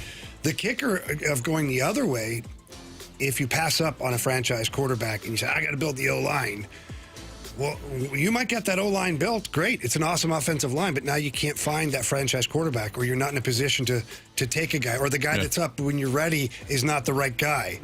So now you've got a great O-line with no quarterback. So Eric responded, doesn't matter till you got the line. Atlanta had one of the top offensive lines in football a couple years. 4 first-round picks on that offensive line. You know who the quarterback was? Desmond Ridder. He was trying. We cool? Yeah, he was trying. Well, he was trying. So Carrot, I agree. He was trying. Carrot says you'll ruin a franchise quarterback if the O-line can't protect him adequately. Joe Burrow's still going. And how have they done? You will also be fired Not to the Super Bowl if you don't draft the franchise quarterback. So good luck with it. Yeah. You won't be there to watch. Well, doesn't every team think they're drafting a franchise quarterback? Sure, which is why it goes back to CD's point. You can't miss. If you miss, it ain't gonna matter if you have the O-line. Right. Okay, last one here. Hockey. Is it up the middle, center iceman, or we start on the back end with the defense? Goaltender, defense, centers. It all depends on what players are available, right? So with hockey, the first round draft pick, you pick the best talented player. And what I mean by that is if you have the most talented player that's available as a center iceman, you take him. Well, this doesn't necessarily need to be a draft thing. This can be free agency. It can be trades. It's when you are trying to build a roster to be a contender. Yeah. You definitely need the goalie. You need a goalie if you're building a contender. And you definitely need a top pair, 2 defensemen that can be a top pair duo, and then you build through the center ice position. Just kind of like we said the other day. Repeating ourselves a little bit, but you build from the net to the D, to the centers, to the wingers. Yep. Now, if during that process, Alex Ovechkin comes across your radar, you take that player. Like, you know what I mean? Like, but he's a winger. Who cares?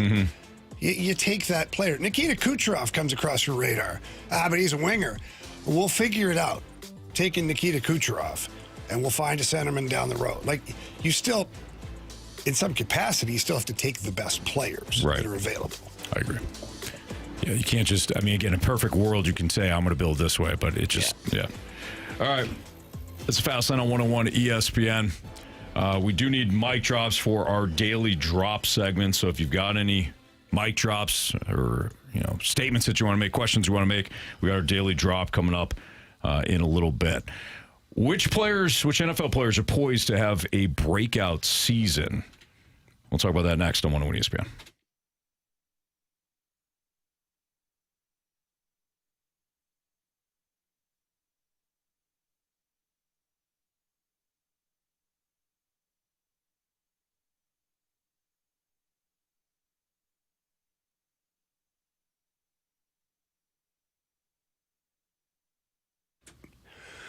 Circus Sports, they've always got great deals going on, and right now they've got an amazing opportunity for people here in Missouri. Celebrating the 250th birthday of the United States of America, Circus Sports is letting users in Missouri, well, first of all, you got to download the app. Download the Circus Sports app. It's the white logo. Once you do, you sign up, and here's where the deal is. Put in $250, just like the 250th birthday, $250. And once you play through that $250, Circus Sports is going to put $250 right back in your account for you to continue using the app and having a great time over there. And why wouldn't you have a great time? The app is super user-friendly. They have the best odds of any app that is out there on the market. Great money lines on a daily basis, no matter what sport it is. And they got great lines on futures bets. So if you think right now you got a hunch on who's winning the Super Bowl or the Stanley Cup for that matter, get on that Circus Sports app and pick your winner. You're going to love it. It is truly sports betting the way it should be. For more information about Circus Sports, the casino in Las Vegas, or the app, or anything to do with Circus Sports, visit them at circusports.com. Again, that's circusports.com. You must be 21 or older in Missouri. Gambling problem? Call 1-800-GAMBLER.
It's Fastlane on 101 ESPN with Andrew Marsh, Carey Davis, and Jamie Rivers. I'm Anthony Stalter. So, CD, you had found an article in which somebody was talking about the breakout candidates that we could see in the NFL. I can't remember. Was that ESPN? I don't know. I forgot where I didn't put it on there, did I? I thought it was ESPN, I think it was ESPN. Yeah.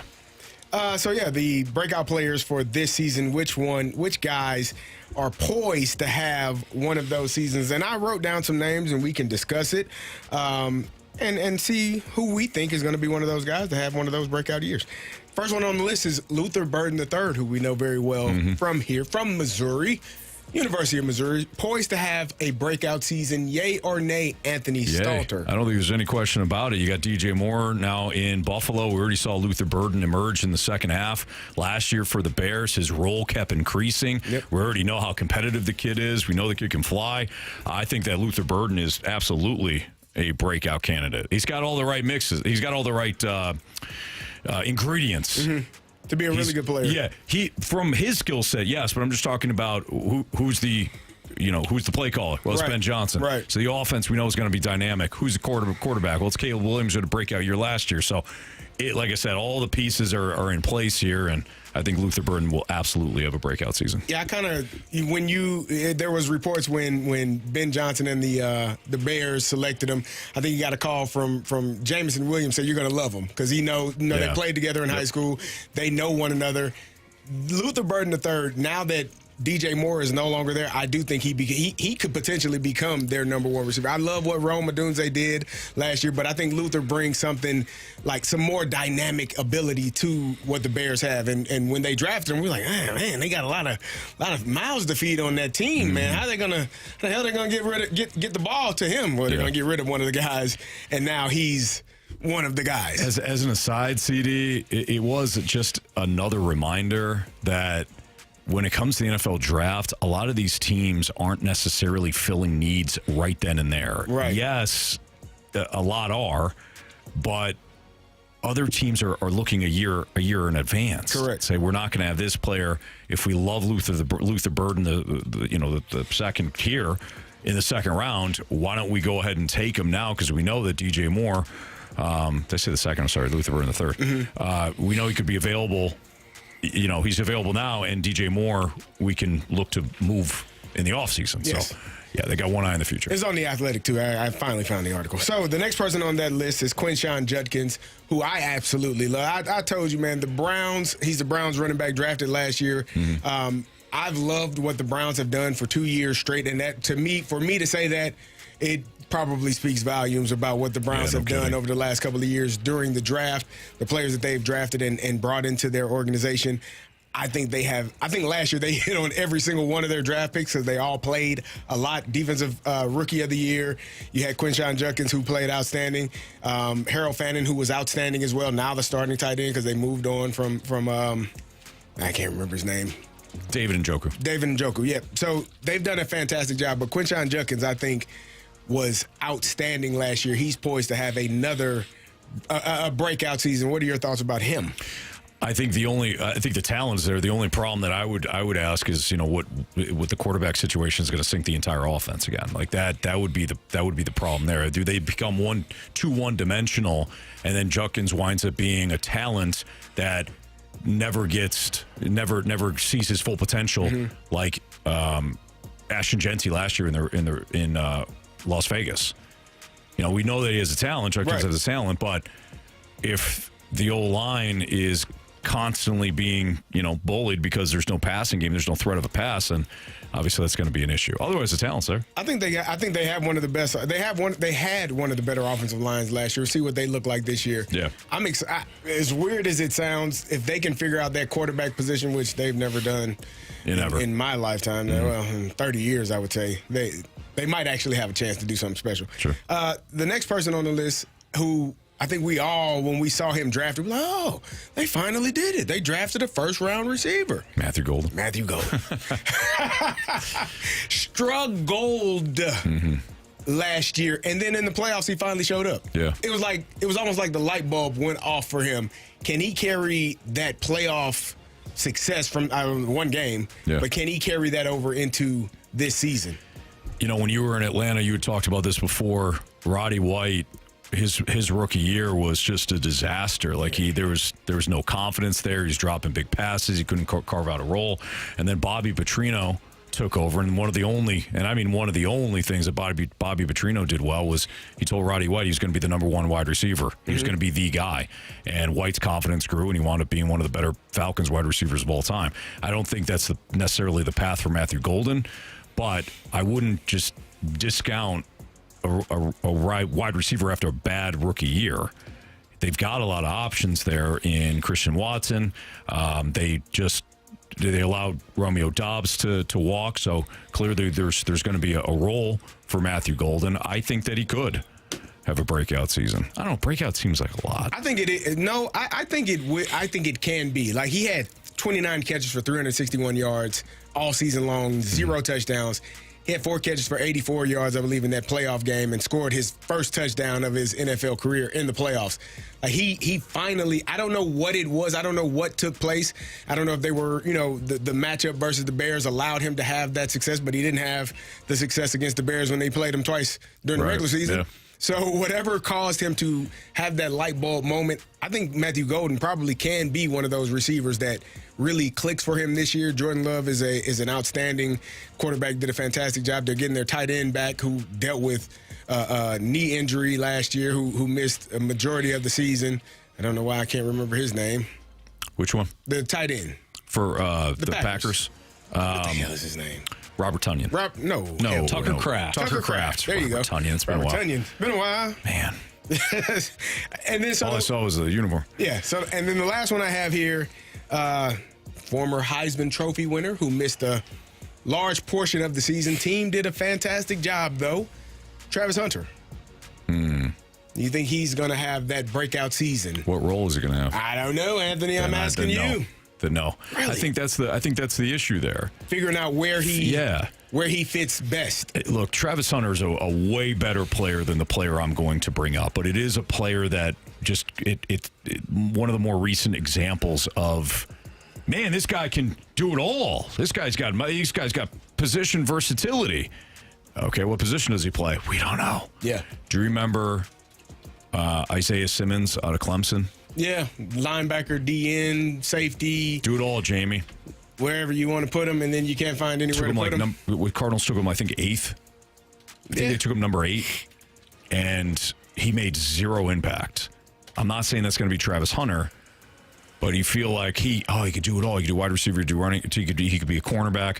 Well, is he like a number 2 cornerback and a number 3 receiver? Is he a number 1 corner? Like what? I think Travis Hunter is a number 1 corner and a number 2/3 receiver. I think if you allow him to have certain packages on offense that, 25 to 30 plays offensively, I think you get the best out of him. Brian Thomas Jr., to me, is their number 1 receiver. I think he had a down year last year. Well, what about Parker Washington? No, it's going to be Brian Thomas. For me. Oh, I like Parker Washington. You can like him. I don't think he's better than I'm just telling you how I feel, brother. I know you can look at what happened last year in terms of the numbers, but Brian Thomas dropped a lot of passes to start last year. So you're with me. Parker Washington's the guy. No. I'm with me. Brian Thomas Jr. is the guy. And I think he's going to have a much better season this year than he had a rough start last year. So I think he's their number 1. You talked about Parker Washington. He can be your number 2. And then I think that's where Travis Hunter fills that slot receiver, that void that plays 25 to 30 snaps on offense, plays the entire game on defense. And really, it's not too much in my opinion. That's like a guy, I played a bunch of snaps on offense and I played a bunch of special teams. You're still getting those snaps and those reps in. So I don't think it's hard for Travis Hunter to do that. And I know the injury from last year, I think he's going to have a really good year this year. That's Carey Davis, Jim Rivers, Andrew Marsh, Anthony Stalter. It's Fastlane on 101 ESPN. We've got your daily drops, your mic drops next in the Fastlane.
101 ESPN Sports Center.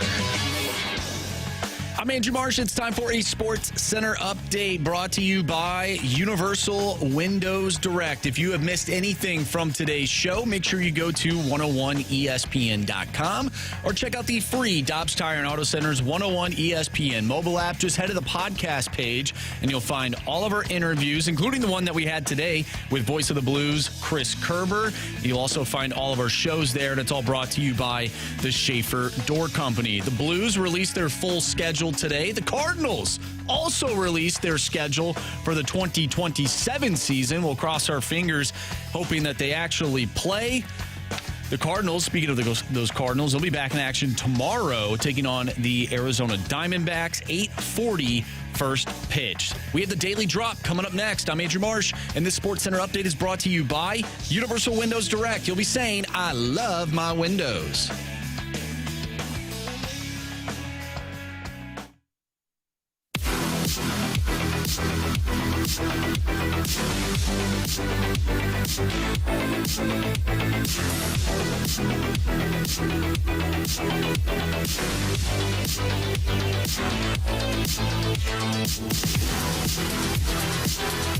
All right, time for the Daily Drop. And I think we just got one that we're going to play right now, and it's from Jerry. So let's hear what Jerry has to say.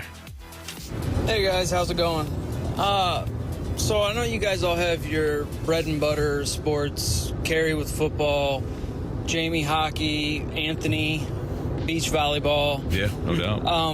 What other sport, activity, hobby do you guys really enjoy playing? Like darts or badminton or washers, something else that you guys enjoy that you're super competitive about. Anyway, I'll just be curious to hear what you guys have to say. Carey? I love shooting pool. Like, I enjoy it. I got a pool table in my basement. I love the craft of it all. Mm-hmm. Like, I'm a bit competitive at it. Like, in my own world, like, I like to compete against other people and play. But yeah, I enjoy playing pool. Pool for me is fun. It's relaxing. Go down there and just chill, man. Play a little pool. I can generally find competition and get into anything that is, any sort of competition. So things like bags, darts, pool, whatever. I just like having fun and competing, but I can't say that I love playing a certain thing. It's not like I seek out playing pool or seek out playing darts or seek out whatever. But you got the grill going and everybody's outdoors and, having a family party or something like that, and the bags are out there. I love playing. I'll play all night. In those types of settings, do you feel like, Carey, you brought this word up, your son used it, try hard. Do you feel like a try hard when you're being competitive in the backyard at those types of events? I am. Yeah, go ahead. Hell yeah. Yeah. Because the thing of, people want to beat you. And I don't want anybody to beat me. Mm-hmm. So, hell yeah, I'm trying hard. I want to win. I don't care what it is. Yeah. Like, I went bowling with my kids, I don't know, a couple months ago. And I think my hand was messed up, right? Yep. I had to bowl left-handed. That didn't go well. It actually didn't go poorly. Yeah. Like, I'm still competitive. So, I want to win. Of course. My right hand was a little banged up. Did you feel as though that you still should have? I still feel like I should win. Should have won, yeah. Okay. Hell yeah. Yeah. Well, I don't. That's it's kind of irrational. Yeah. Like, I'm not being clear-minded when I think that it is definitely irrational, but why the hell not? Why would, in my brain is wired to win. I don't care if we're walking. Yep. Who's walking faster? Who gets there quicker? I'm with you on that. Yeah. So we had neighbor Dave's grandkids were at their house last weekend, and our yards are they're kind of joined. So me, Killian, and two of Dave's grandkids were playing soccer in the yard, and I was trying to get all everybody involved, but it was just the four of us. So it was me and one of Dave's youngest grandkids, or one of the younger ones, and Killian and the other grandkid on the other side. And I mean, I was huffing and puffing, CD. It was hot. I just mowed the lawn. I don't play soccer. Not good at it. Yeah. But if you don't think that I was trying to win for me and my teammate, yeah, man, you're crazy. Trying to get it done. So I don't care what it is. Yeah. So does that make me a try-hard? Maybe. Oh, I'm not saying it's a bad thing. I was curious. You're just curious. Yeah. I'm definitely not judgmental, of course. But if people feel as though that I'm a try-hard in that situation, that's fine. ICD just feel like I'm being myself. You know? Agreed. So one of the sports that I love to play that I never was competitive at growing up is golf. I feel like a lot of people play golf. Mm-hmm. And it is very frustrating because I am a very competitive person. However, I am not good at golf. Yeah. So it is a conundrum that I find myself in when I want to do very well against who I'm playing with, as well as my own personal best score. But I'm not good enough to be mad at myself for being I feel that bad way too. at golf. I'm with you. I agree. When people, I haven't played golf in a long time, but when people like get frustrated and they're doing the whole like antics, or they're hitting the ground, or they're, throwing balls, right? It's like, dude, I didn't realize you had your PGA Tour card. But the thing is, like, I went and played. tour? I went and played golf yesterday before work. Mm-hmm. I had not played in a year. I didn't play any last year, which is inexcusable. But I went and played yesterday, and in my mind, I should do well.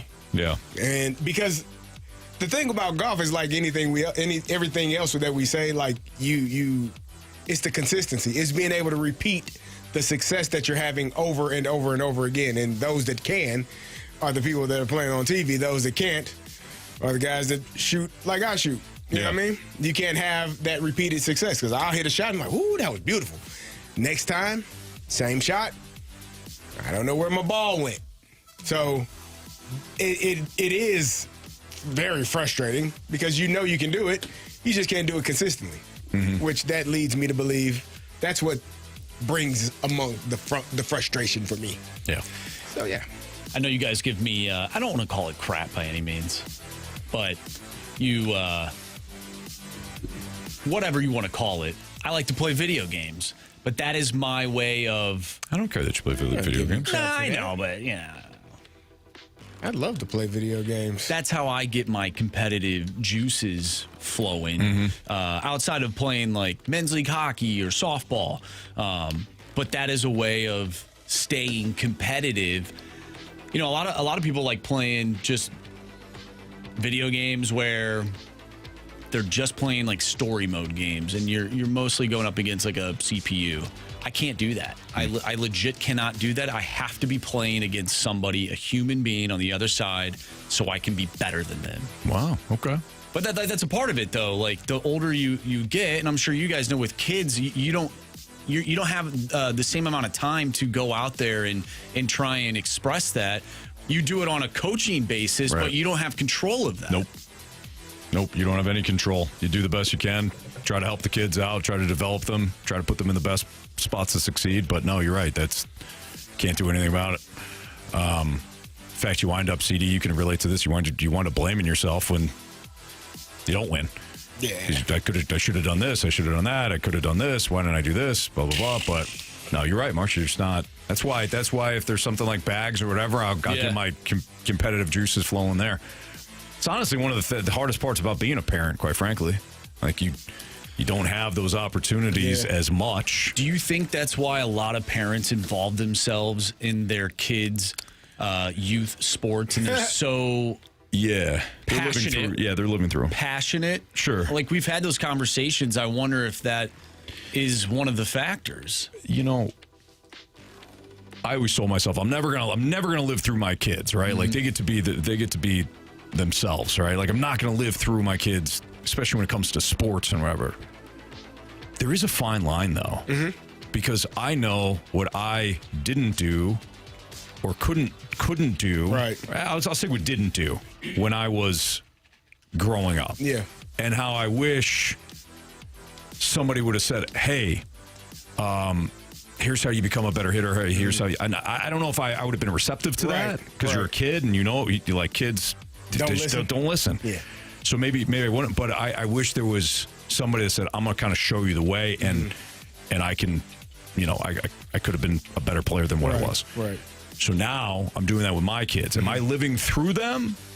I think the part it's a fine line there. I think the part of living through the kids is when you are I think the kids have to be receptive of the work that is required. Mm-hmm. It doesn't matter how good or great you think your child is. If your child does not want to do it, then you're trying to force them to do, and you're essentially having to get them to do then I think you're trying to, you're living through the potential of what you think your child could be.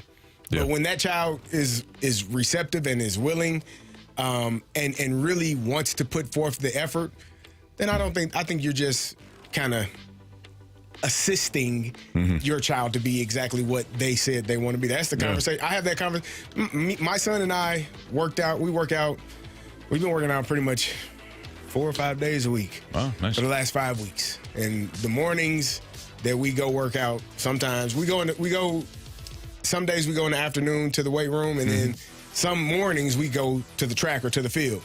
And I tell you, brother, it's times where he's like, and he's looking at me. I'm like, you said you wanted this. Right. This is what you said. I could be in the cool AC, brother, but this is what you said you wanted. So I want you to remember that when it gets hard. Right. Because when it's hard, then we tend to say, okay, I don't want to do this anymore. Right. No. Remember why you're here, because you said this is what you want. So now we can get this working, because we're going to work. Yeah. Even when it's hard. Because if the only way to truly fail is to quit at something. Correct. So I have that conversation with my kids a lot, where it's like, hey, guys, you say you want to do this, whether it's sports or otherwise, you say you want to do it, well, you have to do it. This is what it takes to do that. Yeah. And a lot of times there are many humans in training, and just like us too as an adults, we're like, well, we actually already just want to do it. We don't want to, we want do the work to do it. Right. We want to know how to do it. Yeah. So imparting that wisdom, I think, is part of being a parent. But I'll be honest, there are some times where I check myself and I'm like, I think as long as they are enjoying it and having fun and working towards what it is they say they want, then I don't think you're doing too much. Yeah, I'm with you. Well, I appreciate that. Sometimes they need to be kicked in the butt too. Hey, kid, let's go. No kidding. Let's get Absolutely. up. Let's do it. All right, we'll wrap up the show. Criticisms and compliments. 3 stars of the next on 101 ESPN.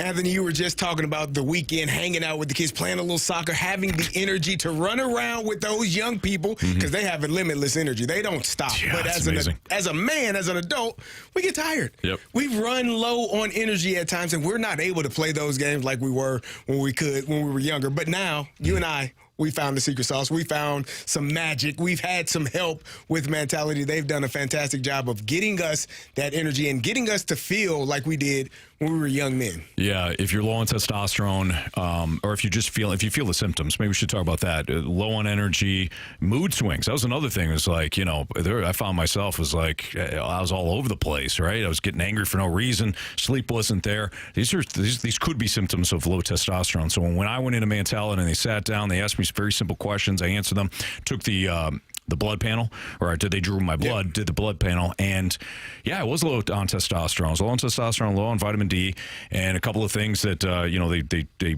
gave me a program, and all of a sudden I started to feel great. A couple of years ago, CD, I wouldn't have been able to mow the lawn in the heat, all that, then play a soccer game where I had no business really playing, but I played the whole thing.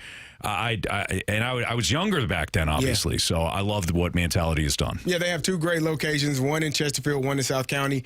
Both of them, same great people, get you in, get you out, and get you where you need to be. Mentality is learned from treating 25,000 men that you can't rely only on testosterone. Sometimes you need the peptides as well. So for guys that are struggling, lagging with energy, or your energy is plateaued, Mentality can get you where you need to be. Visit them today online at lowtusa.com. That's lowtusa.com.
If you missed anything from today's show, you can always download the podcast available at 101ESPN.com or via the 101 ESPN mobile app, which is powered by Dobbs Tire and Auto Centers.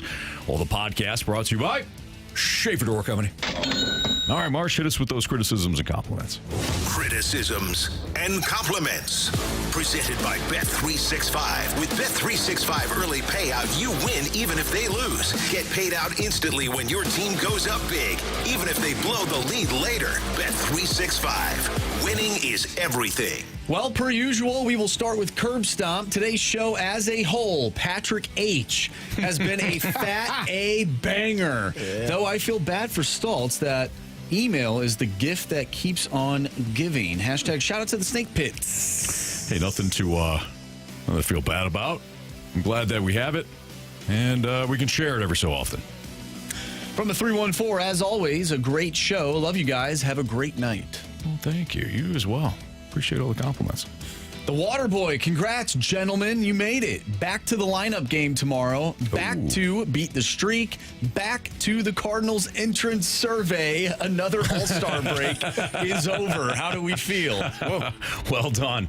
Yeah, this week tends to be a little challenging, although you always figure it out. I was talking to Bradford Bruns about that in our little break room. Break room. Thank you. I was going to call it cafeteria. It's not cafeteria. Break room.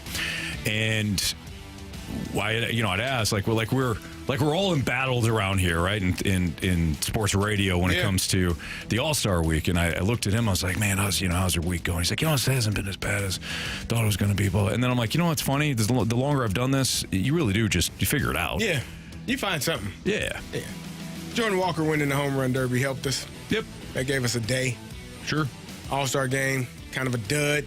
Maybe not as much, but you can still talk about it. And then we're right back to work, man. No doubt. We did get a text earlier about the Rizzuto show. Those good people over there, and they're going to fill in. Yeah, we don't know. They refuse to answer our text messages and emails. Send an email. Get corporate involved if need be. Yep.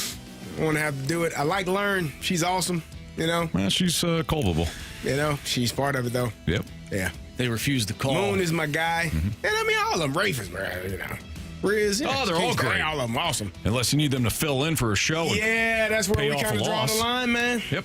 Been waiting. Been a while since we last saw you. Yeah, it has been a minute. Okay, bacon wrapped wiener. I almost said Journey. Stain. There it is. Thank you. Yeah. I was gonna say, you already know this one. Bacon wrapped wiener. Self-criticism bounced in and out a lot today. Couldn't stay locked in. Compliment. When I was here, it was a good time. Oh, thank you. Bacon wrap. BWW. Yeah. BW. Buffalo Wild Wings. Yeah. BW. B-dubs. B-dub. He's our B-dubs. Yeah. 3 stars. It's time for the Fast Lane's 3 Stars of the Day, presented by Circus Sports. No bet fees ever with the world's largest sports book, now at your fingertips in Illinois and Missouri.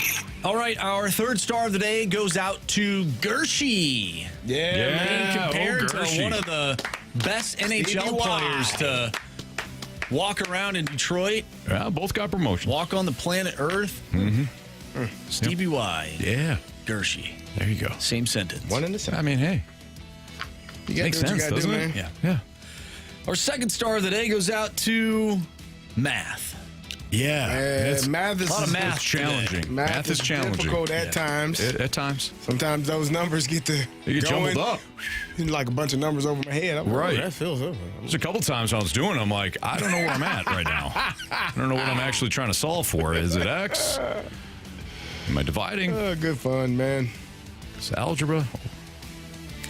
And our 1st star of the day, this was the funniest thing that I heard today, and there was a lot of funny things said. But it goes out to the squirrel on skis. The Ocho. Oh, man.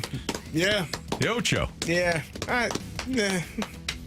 are you talking about? You all, kind of disrespectful to the old dub. It was Anthony. It wasn't me. To the dub. To the old W. Squirrel on skis. Yeah, man. It was funny, though. Jedi says, I'm still trying to find something to be angry about so I can send an email to the show, but I love the show and can't find anything to be angry about. We'll appreciate that. Curbstop says, you guys are the best at reading text. BK hardly reads text. Come on, BK. Do better, brother. I don't read text These either. are You people. guys help me with that. Yeah, you don't. You I'll stay out of respond. the text. Yeah. You see me in the snake pit, I'll be responding left and right. It's good to know yourself. Yeah. Self-awareness is what we call that. And I will respond to everybody. I'll be over the top nice. I'll be over the top jerkish. Anyways, for Jamie Rivers, for Andrew Marsh, for Carey Davis, I'm Anthony Stalter. See ya.